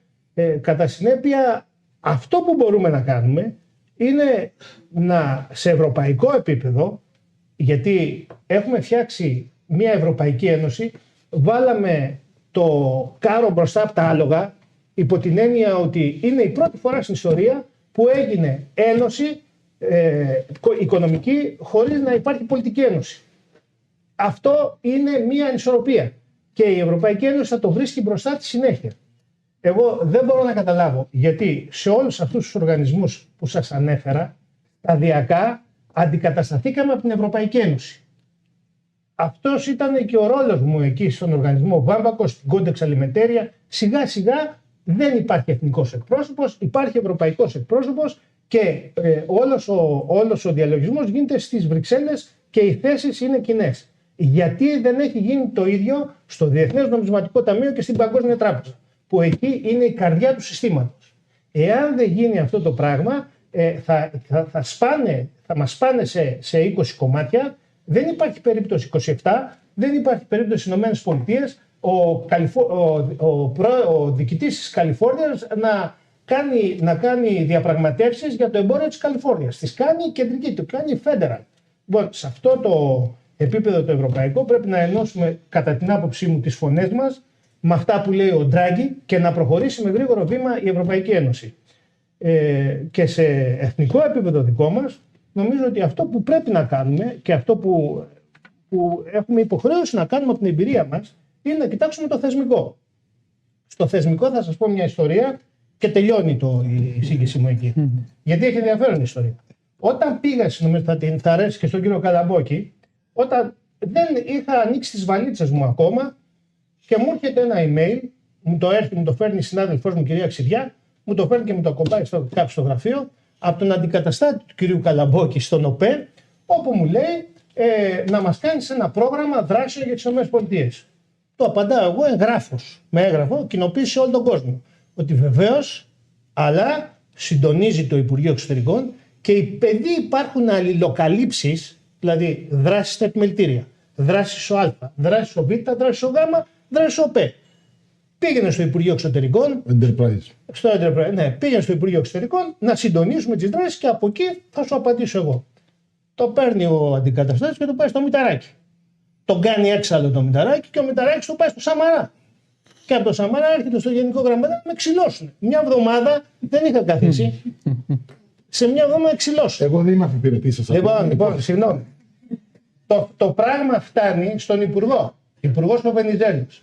Και ο Βενιζέλος με μια μεγαλοπρεπή τάπα αντιγράφει όσα είχα γράψει εγώ και το στέλνει σε όλο τον κόσμο. Δεν θέλει να με δουν στα μάτια τους μετά. Ούτε με μην αγχώνεσαι. Περνάνε τα χρόνια προς το τέλος της θητείας μου. Είχε το Enterprise Greece, είχε ενταχθεί στο Υπουργείο Εξωτερικών. Μου έρχεται ένα έγγραφο από το Υπουργείο Εξωτερικών. Δράσεις πάλι. Να μας προτείνεις δράσεις. Αυτό ήταν επίσημο έγγραφο. Στέλνω εγώ, συντονίζω όλα τα γραφεία στις ΗΠΑ, στέλνω ένα έγγραφο στους συναδέλφους, γιατί οι 50 πολιτείες, η κάθε αρχή, τις έχουμε μοιράσει μεταξύ μας. Τις περισσότερες έχει στο Σικάγο. Αντέδρασαν κάπως συνάδελφοι, αλλά τελικά μου στέλνουν ο καθένας τις δράσεις τους, τα φιλτράρω, τα στέλνω λοιπόν εγώ και γράφω το διατάφιο το δικό μου. Και τους γράφω ότι κατά την άποψή μου έχουμε εξαντλήσει στις ΗΠΑ την Ανατολική Ακτή, όλες μας οι δράσεις είναι την Ανατολική Ακτή. Και στη Δυτική Ακτή, μόνο η Καλιφόρνια είναι 35 εκατομμύρια, είναι η Silicon Valley που είναι η έδρα όλων των νεόφυτων επιχειρήσεων. Λοιπόν, πρέπει να κοιτάξουμε και την Ανατολική Ακτή. Μου απαντάει το ΕΠΕΞ, έγινε δεκτό, λέει το έτοιμά σου, δεκτές οι δράσεις. Ποιος θα τις υλοποιήσει, παιδιά? Εσύ. Εγώ από την Ουάσιγκτον θα πηγαίνω στο Σαν Φραντζίσκο. Παιδιά, είναι 6 ώρες με το αεροπλάνο. Να σας πω τώρα όμως ότι ενδιάμεσα το γραφείο του Αγίου Φραγκίσκου το είχαν κλείσει. Γιατί το είχαν κλείσει? Γιατί μία συνάδελφος διπλωματικός άνοιξε πρεσβεία στη Σιγκαπούρη και έβαλε για τον εαυτό της 30.000 και 30.000 σπίτι. Το Υπουργείο Οικονομικών είπε ότι εγώ δεν το δέχομαι αυτό, άρα θέλω αποτέλεσμα να είναι αυτό. Κλείνουν 4 γραφεία για να ανοίξουμε ένα γραφείο στην... Πόσο κακή είναι η διοίκησή μας. Όταν λοιπόν εγώ έκανα το έγγραφο και τους λέω, παιδιά, ποιος θα τις κάνει τις δράσεις? Λέω, ο νόμος. Τι λέει ο νόμος? Ο νόμος λέει ότι όταν δεν υπάρχει εμπορικός, αναλαμβάνει ο πρώτος διπλωματικός με τις οδηγίες του διπλωματικού, του εμπορικού. Λέω, αυτό δεν λέει ο νόμος.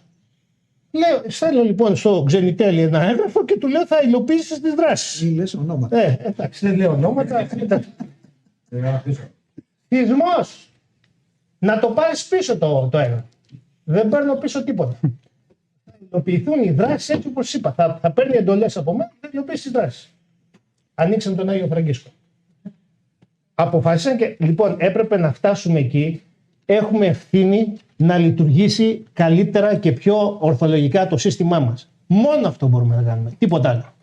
Στα άλλα, στα μακροοικονομικά και στα παγκόσμια, εγώ πιστεύω ότι πάμε σε ένα καινούριο deal. Ακόμα προβληματίζονται πώς θα είναι. Έτσι νομίζω. Νομίζω ότι δεν μπορούμε να έχουμε μια καινούργια γεωπολιτική χωρίς να έχουμε μια καινούργια γεωοικονομία. Αυτά. Ευχαριστούμε πάρα πολύ. Το οποίο βάλαμε το δικό του ζωντανό τρόπο, ρεαλιστικό. Έδωσε και αισιόδοξο μήνυμα για τα προϊόντα μας και μάλιστα σήμερα το πρωί ο εκπρόσωπος της Synco Fruit, τον οποίο πήρα τηλέφωνο να του πω χρόνια πολλά, τον Γιώργο τον Πολυχρονάκη, μου είπε τα ίδια, αισιόδοξος, δεν ανησυχεί για τα προϊόντα. Πριν ένα μήνα ανησυχούσε, τώρα ξαφνικά δεν ανησυχεί. Έχουμε πολύ καλό όνομα. Ναι. Οπότε έχουμε και ακούσατε και την εσωτερική κουζίνα τώρα του Υπουργείου Εξωτερικών. Εντάξει, αν θέλετε μπορείτε να την ξεχάσετε. Πήρατε μια γεύση κάτω από το χαλί, δεν θα τα πάρουμε. Τα βάζαμε κάτω από το χαλί, όταν ήμασταν ενεργοί.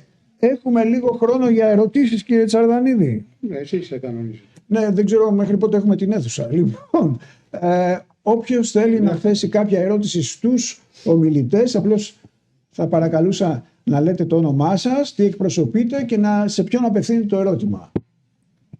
Χάρης Κοσμάς, ελληνικά σελίδα-δρόμια. Μπροστά, στο δεύτερο κάθισμα. Χάρης Κοσμάς από ελληνικά σελινοδρόμια, μια startup. Οικονομολόγος στο παρελθόν. Έχω μια περιέργεια, ο WTO, τι λέει για όλα αυτά? Και μια τοποθέτηση μικρή αν θέλετε. Το διακύβευμα ανάμεσα σε Αμερική και Κίνα αυτή τη στιγμή είναι η σελήνη. Και η Κίνα έχει πάει μπροστά. Η Αμερική φαίνεται να είναι δραστήρια χάρη στο Μάσκ, αλλά αυτή τη στιγμή υπάρχει μια τριμερής διαμάχη πόλεμος ανάμεσα στον Μάσκ, στον Μπέζο και στην NASA. Κατά συνέπεια το αποτέλεσμα που βγάζουν είναι πολύ μικρό σε σχέση με αυτό που βγάζει η Κίνα και θα μπορούσε να βγάλει η Ευρώπη. Νομίζω ότι είναι κατάλληλη στιγμή για την Ευρώπη να κυνηγήσει δυναμικά τη σελήνη και να κάνει τη διαφορά και να είναι ο χρήσιμος ανάμεσα στην Αμερική και την Κίνα. Για το WTO έχετε ακούσει καμία αντίδραση? Εγώ δεν έχω ακούσει. Δεν τον δέχονται οι Αμερικανοί. Όχι, για τη σελήνη, εντάξει, δεν μπορώ να πω κάτι. Εδώ υπάρχουν άλλα πιο πρωτεύοντα θέματα που πρέπει να συντονιστεί η Ευρώπη. Αλλά για το θέμα των διαφορών στην Αμερική, συμφωνώ απόλυτα. Πριν από λίγο πιάστηκαν στα χέρια από ό,τι διαβάζω. Τώρα μόλις το διάβασα, ο Μάσκ με τον Υπουργό Οικονομικών αντάλλαξαν βρισιές, οπότε από ό,τι φαίνεται δεν υπάρχει και τόσο συντονισμός στην Αμερικανική κυβέρνηση και δεν ξέρω αν ο Τραμπ έχει τη δυνατότητα, που είναι ο πρόεδρος, να του συντονίσει τόσο πολύ πια. Οπότε αυτό έχω να σχολιάσω. Ναι, θα ήθελα να σχολιάσω εγώ κάτι. Σε μία από τις συναντήσεις που κάναμε, μας φέρανε εκπροσώπους από την Intel να μας παρουσιάσουν με κάποια πράγματα. Η τεχνολογία έχει προχωρήσει τόσο πολύ, δεν έχει μπει ακόμα στις δομές της οικονομίας, αλλά ούτε ξέρουμε τι μας ξημερώνει αύριο. Στην ενέργεια, στους αυτοματισμούς, γίνονται κοσμογονικές ανακαλύψεις κάθε μέρα. Αυτά κάποια στιγμή θα περάσουν στην κοινωνία και θα δημιουργήσουν ανεργία, νέα επαγγέλματα, θα δημιουργήσουν αυτά. Ο κοινός άνθρωπος δεν τα ξέρει, δεν τα μαθαίνει. Όπως και δεν μαθαίνουμε τι γίνεται με το ήλιον και με τη σύνδεξη, με το υδρογόνο. Αυτά δεν τα ξέρουμε. Τα ξέρουν κάποιοι άνθρωποι οι οποίοι είναι πολύ ψηλά στην έρευνα, αλλά τα μοιράζονται με τους πολιτικούς. Οι πολιτικοί ξέρουν. Μπορεί ο Τραμπ να λέει μπρουτάλ πράγματα, αλλά ξέρει τον κόσμο που έρχεται. Και ο κόσμος που έρχεται είναι τελείως διαφορετικός από το σημερινό. Τα ξέρουν και οι Κινέζοι. Γίνεται ένας αγώνας δρόμου. Τώρα, αν υπάρχει ήλιος στη σελήνη ή δεν υπάρχει, εγώ δεν το ξέρω στο δικό μου το επίπεδο.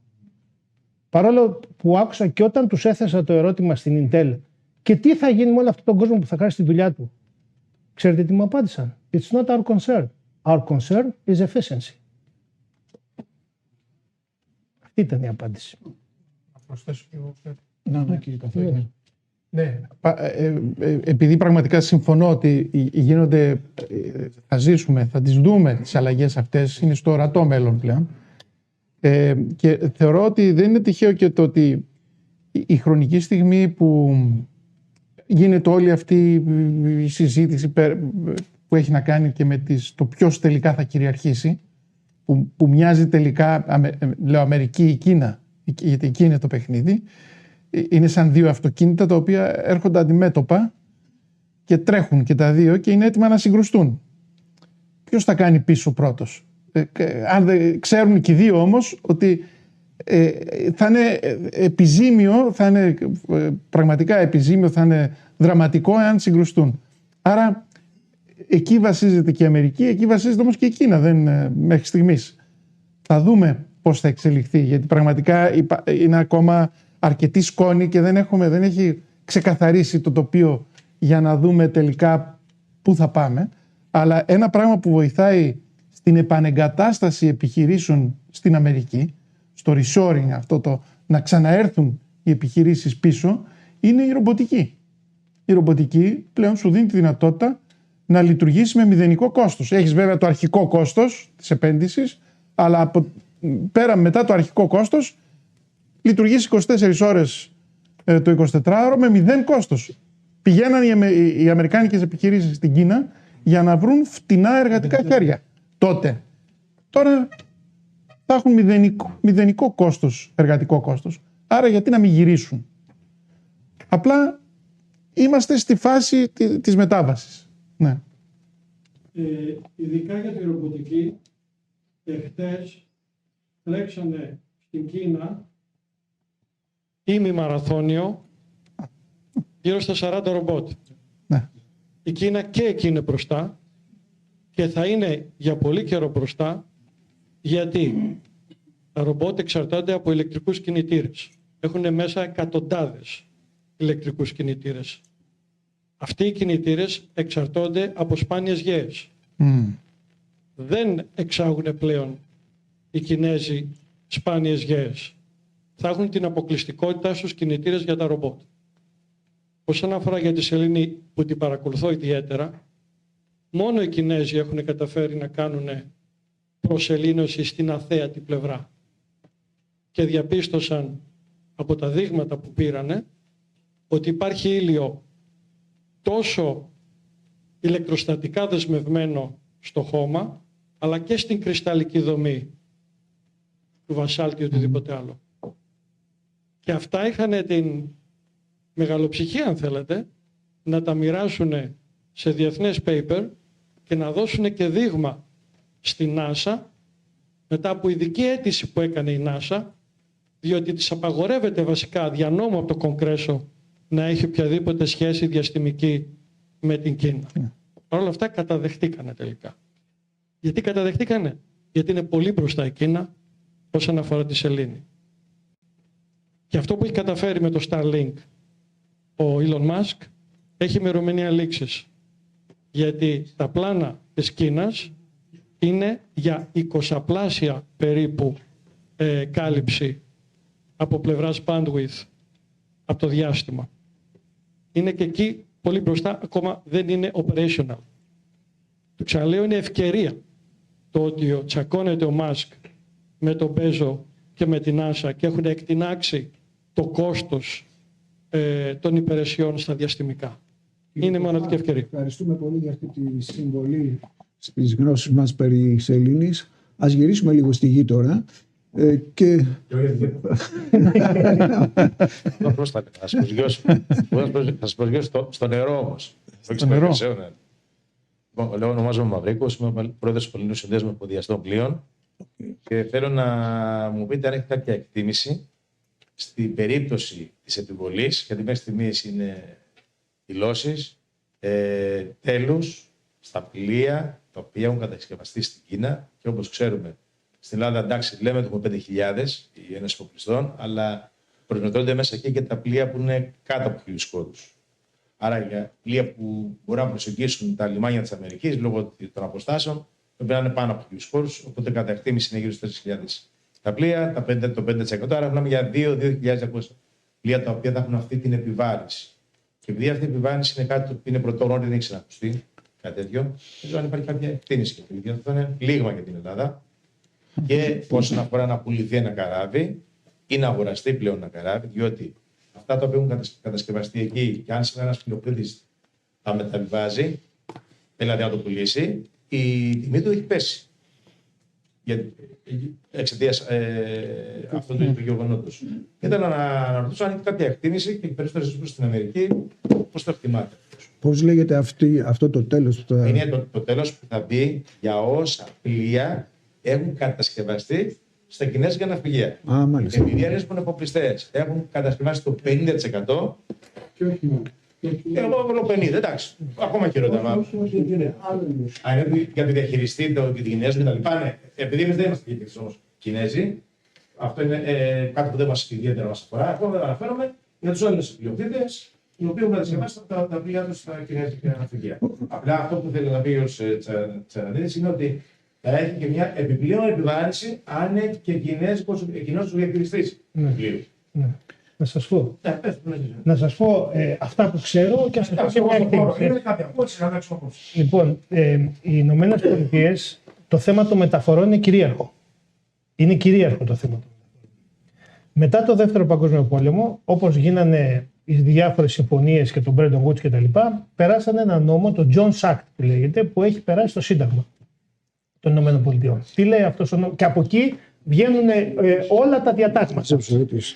Σε περίπτωση πολέμου πρέπει να διασφαλιστεί ότι θα έχει αρκετούς ναύτες. Αμερικάνους. Γιατί μόνο Αμερικάνοι ναύτες με αμερικανική υπηκότητα θα μπορέσουν να υπηρετήσουν στο αμερικάνικο ναυτικό και στις μεταφορές. Δεν εμπιστεύονται τις μεταφορές τους σε ξένους, οτιδήποτε. Λοιπόν, μετά το Δεύτερο Παγκόσμιο Πόλεμο έγινε μια συμφωνία με τις χώρες, το Cotton Club, γιατί έγινε στο Cotton Club, το λένε, ήταν το διάσημο Cotton Club της Νέας Υόρκης, και εκεί έγινε η συμφωνία και ονομάστηκε Cotton Club, αλλά ουσιαστικά είναι για τις ναυτικές μεταφορές. Δεν τους απασχολεί, κατά την άποψή μου, που φτιάχτηκε το καράβι. Αυτό που τους απασχολεί και θα γίνει είναι ότι στο άμεσο μέλλον δεν θα μπορούν να προσεγγίζουν τα αμερικάνικα λιμάνια. Θα πρέπει να πηγαίνουν αρόδου, να ξεφορτώνουν σε φορτηγίδες και να μπαίνουν αμερικάνικα πλοία μέσα στα ποτάμια και στα λιμάνια. Αυτό είναι, στα χρόνια που έζησα εγώ, παραλίγο να περάσει. Θα περάσει αυτό το πράγμα. Απλά περιμένουν να οριμάσει. Το άλλο πρόβλημα που θα υπάρχει με τα πλοία είναι ότι οι νέες τεχνολογίες που έρχονται, τα πλοία θα πηγαίνουν μόνα τους. Έτσι θα είναι αυτόνομο. Θα βάλουν τέτοιους περιβαλλοντολογικούς κανόνες στα πλοία που θα αλλάξει όλο το τοπίο. Δεν τους νοιάζει ποιανού ιδιοκτησία είναι το πλοίο και πώς είναι τα πληρώματα πάνω. Αυτό τους νοιάζει. Δεν τους νοιάζει. Και μάλιστα σπρώχνανε τους Έλληνες πλειοκτήτες να πάρουν δάνεια από την Κίνα, και τα περισσότερα ναυπηγεία δουλεύανε με δάνεια από την Κίνα, έτσι τα δικά μας. Λοιπόν, τα έμαθα από τον πρόεδρό σας όταν ήρθε και μου ζήταγε να πάει να συναντήσει τον πρόεδρο στο Λευκό Οίκο. Και μείναμε απ' έξω εμείς, ούτε ξέρω τι συζητήσανε. Λοιπόν, αυτό θα γίνει. Δεν πιστεύω ότι θα μπουν δασμοί στην κατασκευή. Τέλος. Για να προσεγγίσει. Δεν θα προσεγγίζει. Για να προσεγγίσει το λιμάνι, να μπει στα αμερικάνικα. Δεν θα μπαίνει. Αρόδου θα μπαίνει. Λοιπόν, είναι αρόδου θα τα πει. Σήμερα δεν είναι το θέμα μας στα τέλη και δεν είμαστε λίγο προετοίμαστοι. Εντάξει, τότε θα άρα σίγουρα κάποια επίπτωση θα έχει. Πόσες άλλες ερωτήσεις υπάρχουν? Κύριος, το όνομά σας παρακαλώ, σε ποιον απευθύνει την ερώτηση? Λέγομαι Μιχάλης Γαλιατσάτος, είμαι επιχειρηματίας στον χώρο της εφοδιαστικής αλυσίδας και το logistics.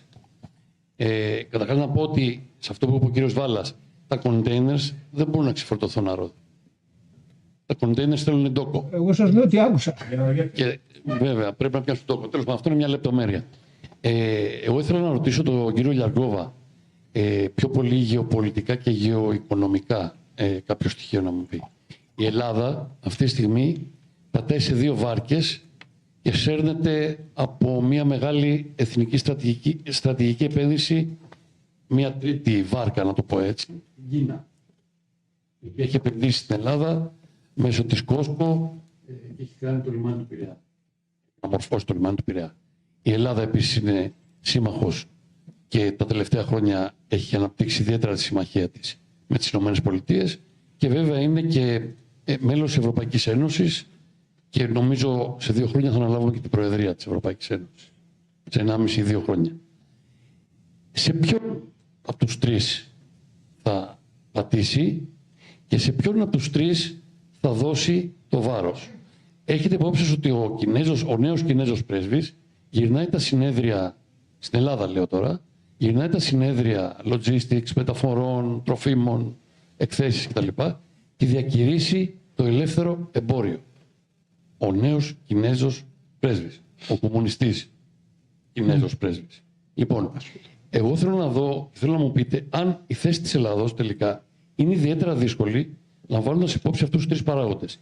Μια πολυδιασπασμένη Ευρωπαϊκή Ένωση, συμμαχία με τους Αμερικάνους με όποιους Αμερικάνους, δεν ξεχωρίζω Τραμπ ή άλλη διοίκηση, και βέβαια έχοντας μέσα της την στρατηγική επένδυση των Κινέζων.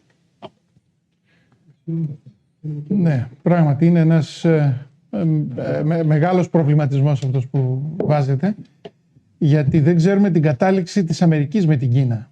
Δηλαδή η χρονική σειρά είναι πρώτα να δούμε τι θα γίνει ανάμεσα στην Αμερική και στην Κίνα, να ξεκαθαρίσει εκεί το τοπίο και μετά να έρθουμε στην Ευρωπαϊκή Ένωση έναντι των δύο Αμερικής και Κίνας, που και εδώ πάλι, γιατί εμείς είμαστε κομμάτι της Ευρωπαϊκής Ένωσης.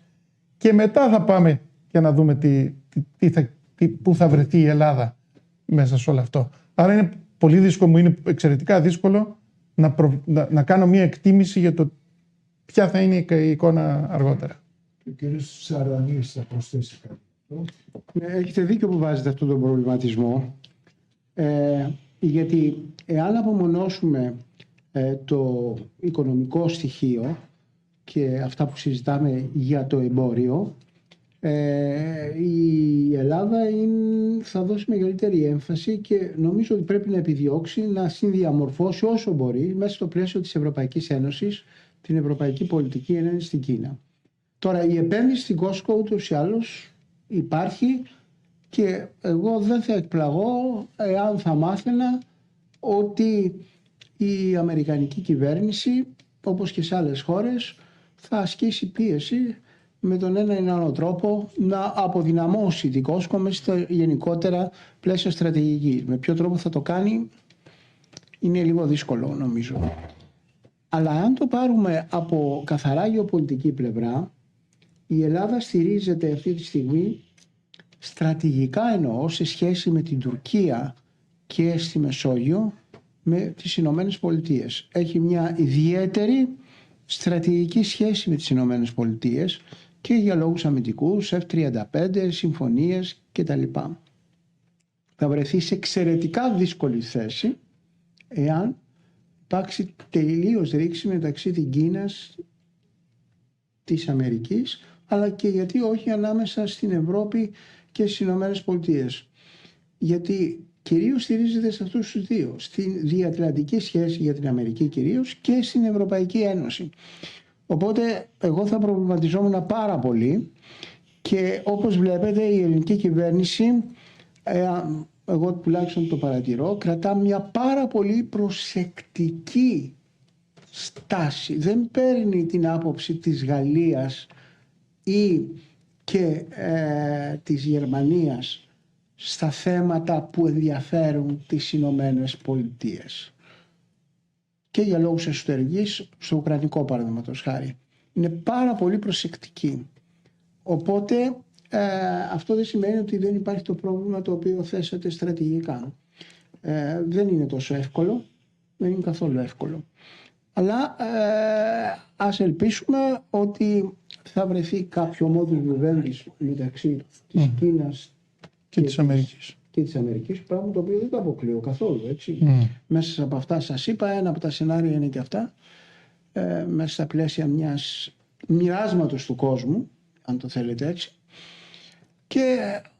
και είναι και αυτό ένα δίλημμα μέσα σε όλα τα υπόλοιπα που υπάρχουν, παραδείγματος χάρη για την Τουρκία, αν η Αμερική πλησιάσει ακόμα περισσότερο τον Ερντογάν. Εκεί θα έχουμε ακόμα μεγαλύτερες δυσκολίες. Κάποια άλλη ερώτηση? Να προσθέσω αυτό κάτι, δεν γνωρίζω. Πέρα από την διόδευση των προηγούμενων, είμαι στο επιμελείο, στο Υπουργείο Μηχανικό, που πάγεται υπόσχεση. Και μιλάμε και με τη διοίκηση, και μέλη στο Δημοτικό Συμβούλιο, εγώ στη διοίκηση του Υπουργείου. Η αίσθηση που έχουμε, αλλά και η πληροφόρηση που έχουμε, είναι ήδη το λιμάνι αυτό είναι κόκκινο πανί. Ποιο? Το λιμάνι του Πειραιά είναι κόκκινο πανί. Για τις Ηνωμένες Πολιτείες. Όχι μόνο για το κομμάτι της πολιτικής ηγεσίας, αλλά και της στρατιωτικής, το ΝΑΤΟ. Είναι δύο τα όπως πολλοί σωστά να δυσδύσουν και μάλιστα θέλουν να κάνουν και βιομηχανικό πάρκο, να το αναγνωρίζουν ελεύθερα ζώνη, έτσι ώστε να μεταγγίζουν τα εμπορεύματα, να τα μεταποιούν και να μπορούν να τα επιτεύγουν από εκεί.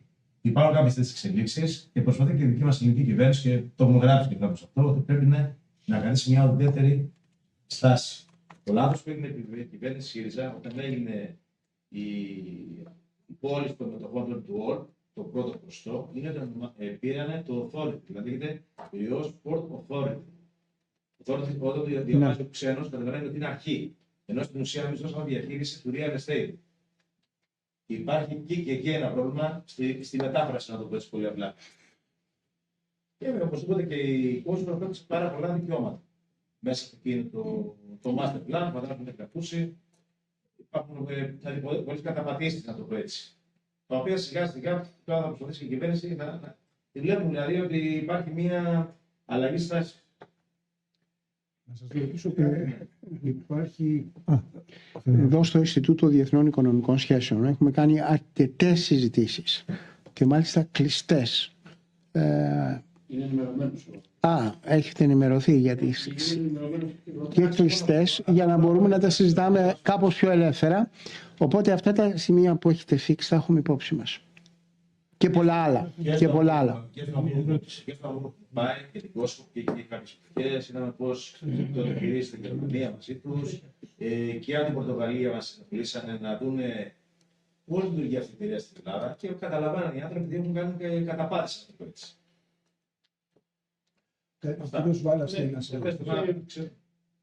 Συμμερίζομαι τον προβληματισμό σας, αλλά η Κόσκο και στο λιμάνι της Ανβέρσας το ίδιο πράγμα είναι. Και στο λιμάνι του Αβούργου το ίδιο πράγμα. Δεν είναι το ίδιο. Το λιμάνι του Αβούργου είναι μία από τις 3 ή 4 παρόχους υπηρεσιών. Στην Ανβέρσα. Και στην Ανβέρσα.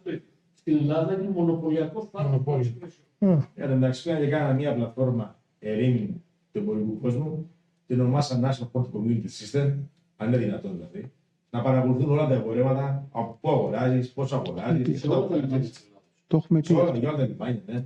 Τέλος πάντων, φτιάξαμε τον κύριο Βλεπιτάκη νόμο, το καταργήσαμε με τον πρέσβη, έγινε μεγάλη φασαρία. Τέλος πάντων, το καταφέραμε στο 1770 τον νόμο, το άρθρο 24, και γίνεται πια υπό την κρατική εποπτεία αυτή η πλατφόρμα. Έτσι ώστε αυτοί να μην έχουν την πληροφόρηση. Την πλατφόρμα, τη δική του την έχουν, τη λειτουργούν όποιο θέλει να πάει δυνητικά. Ενώ πήγαν να το κάνουν υποχρεωτικά. Δηλαδή δεν θα πρέπει να πάρει εμπόρευμα αν δεν πρέπει να πει αυτή την πλατφόρμα, την ηλεκτρονική. Η οποία δουλεύει σαν Facebook. Δηλαδή έτσι και εμεί εσύ σε βλέπουν όλοι και όλοι οι συνεργάτε. Έτσι έπαιρνε την αφιλιακή εταιρεία, έπαιρνε και ο εξαγωγέα, ο υποδιαστή και ο εισαγωγέα, και ο τελωνιστή και ο διαμεταφορέα, όλοι να ακολουθήσουν την αφιλιακή εταιρεία. Αυτό είναι το σκεπτικό. Ευτυχώ αυτό το καταφέρει. Εάν δεν το είχαμε καταφέρει, αυτό το πράγμα το οποίο είναι η αιτία είναι το δικό μα το δίκτυο. Το ξεκίνησε γιατί βρήκαμε κάποια έγγραφα τα οποία ήταν απόρριτα μεταξύ τη Κόσκο και τη τότε με τελική κυβέρνηση των πάντων, του διάφορου υπουργού, και μπορέσαμε και το εμποδίσαμε. Αν υπήρχε αυτό σήμερα, θα είμαστε γεμένοι. Γιατί οι Κινέζοι επενδύουν στην πληροφόρηση, στην πληροφορία. Όπως βλέπετε και σήμερα και τα social media. Η πληροφόρηση έχει μεγάλη αξία μου. Μόνο το TikTok να το παρακολουθήσετε, καταλαβαίνετε πώς περνάει η πολιτική της Κίνας. Επισταμμένο όμως αν το πάρει. Υπάρχει ένα σχέδιο ινδικό να δημιουργηθεί ένας εμπορικός διάδρομος ανταγωνιστικός του Silk Road μέχρι τον Πειραιά. Υπάρχουν αντιδράσεις γι' αυτό? Έχετε ακούσει τίποτα που σου ακούσατε για τους Κινέζους? Όχι, αντιδράσεις δεν υπάρχουν. Οι Κινέζοι προσπαθούν τώρα ως δεύτερη δύναμη, να το πω έτσι, να διεισδύσουν, να κάνουν και αυτοί κάτι σαν και αυτό που έχουν κάνει οι Κινέζοι. Αλλά εγώ δεν έχω δει μέχρι στιγμής ιδιαίτερη ανταπόκριση σε αυτό. Αλλά η προσπάθεια υπάρχει και ο στόχος. Υπάρχει κάποια ερώτηση ακόμα? Ωραία. Σηκωθείτε. Το όνομά σας? Ναι, Σημεών Τσαλίκογλου. Το όνομά σας? Σημεών Τσαλίκογλου. Ναι. Και πού απευθύνεται το ερώτημα? Σε όλους? Νομίζω σε όλους. Είναι ουσιαστικά κάνουμε έναν κύκλο τώρα. Με βάση αυτά που είπατε μόλις τώρα και το πώς έχει εξελιχθεί μία ανάλυση σε σχέση με τα BRICS, μήπως η Κίνα περιμένει να αναπτυχθεί το κομμάτι που λέγεται BRICS, όπου είναι και η Ινδία μέσα, και χρησιμοποιούν και την Ινδία όσο αφορά την Κόσκο στον Πειραιά και όχι μόνο, για να δούνε πού θα πάει. Τώρα, αυτό δεν ξέρω αν είναι ερώτηση ή τοποθέτηση, αλλά κλείνει επειδή νωρίτερα συζητούσατε το κομμάτι των BRICS. Ευχαριστώ. Θες να πεις κάτι για το BRICS? Ο κ. Τσαρδανίδης θα απαντήσει. Ναι, θέσατε το θέμα του παγκόσμιου νότου. Στην ουσία, το ότι είναι ο αντίπαλος πόλος προς τη Δύση. Αυτό είναι σίγουρα, αλλά δεν είναι κάτι καινούριο. Υπήρχε και υπάρχει. Αυτό το οποίο στις ΗΠΑ προσπαθούν να κάνουν κατά κάποιον τρόπο τη στρατηγική του Κίσιγκερ, όπως ο Κίσιγκερ απομάκρυνε μέσω ταξιδιού πρώτα με τη διπλωματία του πινκ-πονγκ την Κίνα με τη Ρωσία, αλλά ήταν άλλες περιστάσεις τότε. Υπήρχαν πράγματι σύραξη το 1969 ανάμεσα στην Κίνα και στη Ρωσία. Να ξεχωρίσει τώρα, υποστηρίζουν τη Ρωσία από την Κίνα. Αυτός είναι ένας από τους στόχους του αναμφίβολα. Και δεν είναι σίγουρος αν θα το πετύχει, γιατί αυτή η συμμαχία του Νότου έχει πάρει αρκετά απτά παραδείγματα. Προσπαθούν και να αμφισβητήσουν το σύστημα SWIFT, να κάνουν ένα δικό τους, να κατακριμνήσουν το δολάριο, και επιδιώκεται μια τέτοια διαφορετική αντιμετώπιση, αλλά δεν είναι ούτε και για αυτούς τόσο εύκολο. Αυτό το οποίο είναι ενδιαφέρον και γίνεται τώρα είναι κατά πόσον σε μια συμμαχία εξαιτίας της πολιτικής του Τραμπ, που σημειωτέων είχε άλλους 12 τρόπους για να αντιμετωπίσει το πρόβλημα του deficit των ΗΠΑ και διάλεξε το 13ο και το χειρότερο τρόπο, όπως έχει υποθεί, είναι τα BRICS να διευρυθούν, όχι μόνο να διευρυθούν, αλλά να δημιουργηθούν αυτά που σας είπα, νέες εμπορικές συμμαχίες, όπου και η Ευρώπη μπορεί να έρθει σε κάποια συνεργασία με την Κίνα. Ήδη το βλέπετε αυτό να γίνεται.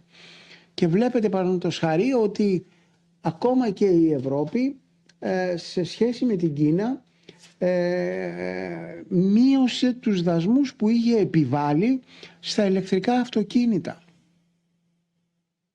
τους οποίους επευλήθηκαν λόγω της Γερμανίας. Η Γερμανία ήταν αυτή που επέμενε να επιβληθούν τόσο πολύ υψηλοί. Οπότε γίνονται μεγάλες διεργασίες αυτή τη στιγμή. Έχει ανοίξει το κουτί της Πανδώρας και δεν ξέρουμε προς ποια κατεύθυνση θα πάει. Όλοι βάζουν δασμούς σε όλους, όλοι απειλούν όλους και όλοι συνομιλούν με όλους, εκτός από την Κίνα με την Αμερική. Είναι στην Ελλάδα και είναι η μέση στη μέση των δύο. Εντάξει, Κόσκο, εντάξει, τι σημαίνει αυτό? Σας είπα τα διλήμματα που μπορεί να υπάρξουν. Δεν είναι εύκολο για την Ελλάδα, ακόμα και με πίεση της Αμερικής, να πετάξει την Κόσκο εύκολα. Μπορείς να βρεις τρόπο αν θέλεις, αλλά δεν είναι τόσο εύκολο, γιατί έχει υπογράψει σύμβαση. Υπάρχουν ρήτρες πάνω σε αυτό. Και εξάλλου δεν είναι η Ελλάδα το πρόβλημα, παιδί που έχει την Κόσκο ειδικά. Η Πορτογαλία έχει περισσότερες επενδύσεις από την Κίνα, από την Ελλάδα, σε αριθμό, και άλλες χώρες. Παντού η Αμερική θα προσπαθήσει να αποκλείσει την Κίνα. Αυτό είναι σίγουρο. Ήδη το έκανε και εδώ και πολλά χρόνια, και θα προσπαθήσει ακόμα πιο έντονα τώρα. Κάποια άλλη ερώτηση? Ναι, ένα θέμα για την καινούρια πρέσβυρα. Ναι, να προσθέσω κάτι σε αυτά που είπε ο κ. Τσαρδανίδης. Υπάρχουν δύο πρωτοβουλίες αυτή τη στιγμή που αναπτύσσονται. Μία από την Κίνα, το Silk Road για τις μεταφορές, και μία από τις Ηνωμένες Πολιτείες που λέγεται το 3Cs Initiative. Νομίζω ότι ο κύριος Μάους μπορεί να μας πει πολύ περισσότερα σε αυτά τα πράγματα, γιατί θα δουλεύει. Και εκεί γίνεται πόλεμος. Γίνεται πόλεμος σε αυτές τις δύο πρωτοβουλίες. Την ίδια φιλοσοφία. Είναι το battle για την κεντρική και ανατολική Ευρώπη. Γιατί εκεί στοχεύουν και οι Κινέζοι και εκεί στοχεύουν και οι Αμερικανοί. Τουλάχιστον. Αλλά και οι δυο περνάνε από τα δικά μας τα λιμάνια. Ναι. Γι' αυτό θέλουν να πετάξουν τους Κινέζους απ' έξω. Και υπάρχει και ο αρκτικός κύκλος. Και ο αρκτικός κύκλος, γιατί συντομεύει. Εξού και η Γρυλανδία. Και εμάς ως ναυτιλία. Και θετικά και αρνητικά. Βέβαια με την Κόσπα αναπτύχθηκε πολύ το κύκλος εργασιών του. Από 800.000 τεσσεράδες. Δεν είναι αμεληταίο. Να πω και κάτι, να ξέρετε, δεν λένε 4,5 εκατομμύρια κοντέινερ, αλλά είναι και πολλά τα άδεια, τα κενά. Okay. Και ο κ. Βαϊτζάς τα γνωρίζει αυτά, ότι πάμε για την ανθρωπή. Πάντως, όταν πηγαίναμε. Ναι, αυτό είναι πολύ σημαντικό. Όταν πηγαίναμε με τους υπουργούς στο administration το αμερικάνικο και τους λέγαμε ότι γιατί δεν επενδύετε εσείς, τι θα είμαστε εμείς, τι θα παράγουμε. Μας απαντούσαν, εσείς θα είστε ενεργειακό και μεταφορικό hub. Αυτά έτσι μας βλέπουν. Νομίζω δεν έχουμε άλλες ερωτήσεις. Ο κύριος Δουδούμης. Εντάξει. Ευπρόσδεκτο. Ευχαριστώ. Διπλό σκέλος έχει. Για να μην δαιμονοποιήσουμε τον προστατευτισμό. Η δασμολογική προστασία είναι ένα καλό εργαλείο και το έχουν χρησιμοποιήσει πολλές χώρες. Και εμείς το έχουμε χρησιμοποιήσει τη δεκαετία του 1950 και αναπτυχθήκαμε. Και θα διαφωνήσω με τον κύριο Λιαργόβα που είπε ότι με την παγκοσμιοποίηση κέρδισαν όλοι. Όταν αλλάζει τόσο έντονα ένας συσχετισμός σε βάρος σου, αμφιβάλλω αν είσαι κερδισμένος. Πόσο μάλλον ότι αυτό αφορά μόνο τις μεγάλες χώρες, ενώ οι μικρές χώρες, οι μικρομεσαίες, εκεί θα δει κανείς και καθαρά χαμένες χώρες. Να πω ότι στο καρναβάλι της Πάτρας, είδαμε για την Ελλάδα όσον αφορά την Ελλάδα, παλιά βλέπαμε άρματα επιχειρήσεων. Τώρα είδαμε άρματα με καμαριέρες και γκαρσόνια. Κάτι λέει αυτή η αλλαγή στα άρματα. Τώρα, απλώς για τροφή σκέψη, για να μην προχωρήσω στο θέμα των δασμών, να πω ότι αυτό πρέπει να το δει κανείς με την γεωπολιτική σκοπιά το θέμα της προστασίας σε συνδυασμό με τον επεκτατισμό. Με τον επεκτατισμό που δείχνουν και οι δύο μεγάλοι ανταγωνιστές, η Αμερική με την Κίνα, αλλά και οι μικρότεροι, Ρωσία, Τουρκία και πάει συνέχεια. Δηλαδή δεν είναι μόνο η προστασία, είναι και η επέκταση. Απλώς το κρατήσετε. Ευχαριστώ. Ένα λόγο θέλω να πω σε αυτό. Δεν συμφωνώ μαζί σας, κύριε Δουδούμη, για την παγκοσμιοποίηση. Αν το θέτετε διαφορετικά θα συμφωνούσα. Οι Ηνωμένες Πολιτείες συνολικά, σαν χώρα και σαν οικονομία, ωφελήθηκε από την παγκοσμιοποίηση. Δεν ωφελήθηκαν πάρα πολύ μεγάλες πολιτείες. Πενσιλβάνια, παραδείγματος χάρη. Όλες οι βιομηχανίες μεταφέρθηκαν στην Κίνα. Δεν ωφελήθηκαν άλλες πολιτείες. Γιατί, αλλά στο θέμα των υπηρεσιών, στο θέμα της τεχνολογίας, η παγκοσμιοποίηση έδωσε στις ΗΠΑ τη δυνατότητα να είναι πρωτοπόρες σε αυτό. Και αν κοιτάξετε και τη μεγέθυνση της οικονομίας των ΗΠΑ, δεν αναπτύχθηκε σαν την Κίνα, αλλά αναπτύχθηκε. Δεν έχασε, αναπτύχθηκε. Και αυτό νομίζω ότι θα πρέπει, αυτό εννοούσατε περισσότερο. Ότι δηλαδή. Στην Ευρώπη και στην Αμερική. Ναι, εντάξει, αλλά μην καταδικάζουμε την παγκοσμιοποίηση. Σε βάρος σου δεν είσαι κερδισμένος. Απλώς αν ζήσετε. Αυτή είναι ακριβώς, αμφισβητείται αυτή η προσέγγιση, γιατί όπως σας είπα και η Αμερική ωφελήθηκε από την παγκοσμιοποίηση. Εάν λες και κοιτάς λογιστικά το trade deficit είναι τόσο και μάλιστα με την Ευρώπη ή με την Κίνα και δεν βάζεις μέσα τις υπηρεσίες, τις οποίες είσαι ωφελημένης και έχει πλεόνασμα με την Ευρώπη, τότε νομίζω ότι εύκολα κάνεις αυτό το λαϊκισμό για να προωθήσεις την πολιτική στο εσωτερικό και να λες στους blue walkers, κοιτάξτε, θα σας φέρω πίσω τις επιχειρήσεις για να δουλέψετε. Δεν θα φέρει πίσω έτσι εύκολα τις επιχειρήσεις. Μερικές θα πάνε, σίγουρα θα πάνε, αλλά οι επιχειρήσεις δεν θα μεταφερθούν έτσι εύκολα σε κάτι στο οποίο η Αμερική δεν μπορεί να κατασκευάζει τα παπούτσια ή να κάνει textiles στις Ηνωμένες Πολιτείες. Και πολύ καλά το εκμεταλλεύεται η Κίνα στο TikTok εντέχνος, που βάζει με το IA τον Τραμπ να κατασκευάζει παπούτσια και το και να κοροϊδεύει. Λοιπόν, και να σπέρνει σιτηρά στους αγρούς. Δεν είναι έτσι ακριβώς τα πράγματα. Νομίζω πρέπει να βάλετε και αυτή τη διάσταση, την ιδεολογική που έχει η σημερινή κυβέρνηση, που είναι κυβέρνηση ακραία ιδεολογικά. Δεν βρίσκεται στο μεσαίο χώρο της πολιτικής. Να προσθέσω και εγώ δύο παρατηρήσεις. Αν ζήσετε στην Ασία, θα δείτε ότι τα σχολικά βιβλία εκθιάζουν την παγκοσμιοποίηση. Χάρη σε αυτήν σταμάτησε η πείνα. Σταμάτησαν να πεθαίνουν από πείνα. Αναπτύχθηκαν χώρες, δισεκατομμύρια άνθρωποι ζήσανε. Και είπατε, δεν έχει μόνο αρνητικές επιπτώσεις στην Ευρώπη και στην Αμερική, όπως είπε στις ΗΠΑ, όπως είπε ο κ. Τσαρδανίδης. Όλοι είχαν κάποιο κέρδος. Ναι, βέβαια, τα συνδικάτα στην Ευρώπη και στην Αμερική, όσον αφορά τους παραδοσιακούς τομείς, ναι, σίγουρα εκεί υπέφεραν και δαιμονοποίησαν την παγκοσμιοποίηση. Αυτό είναι Εγώ διαφωνώ με το όλοι, αλλά την άλλη. Τέλος πάντων, πολύ. Το παγκόσμιο ΑΕΠ ανέβηκε. Ανιστομερός.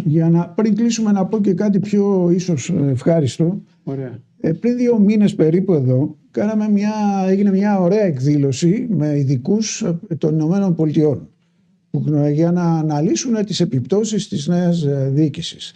Εγώ είχα έρθει λίγο έτσι απεσιόδοξος και έφυγα πιο αισιόδοξος. Και έφυγα πιο απεσιόδοξος γιατί μερικά μηνύματα που υπόθηκαν ήταν του είδους ότι ο Τραμπ στην προηγούμενη θητεία του κατόρθωσε να τσακωθεί με όλους τους συνεργάτες του, με όλους. Στην παρούσα προσέλαβε άτομα μέτρια και κάτω του μετρίου επειδή του λένε yes men. Αυτό είναι το ένα. Και εξηγεί πολλά πράγματα που βλέπετε, πολλές αντιφάσεις στις αποφάσεις του κτλ. Και το άλλο είναι ότι πολύ συχνά αλλάζει άποψη. Οπότε με αυτά τα δύο να τα παντρέψετε, κάτι αισιόδοξο μπορεί να βγει και να μην τον φοβόμαστε τόσο πολύ. Σας ευχαριστώ πάρα πολύ που ήρθατε, ειδικά λίγες μέρες μετά το Πάσχα.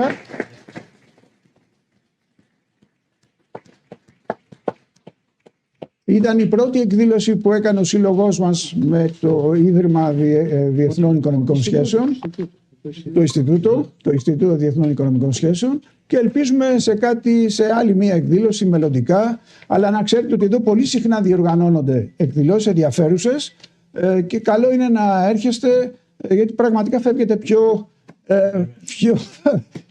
φωτισμένοι. Και πάλι καλό βράδυ.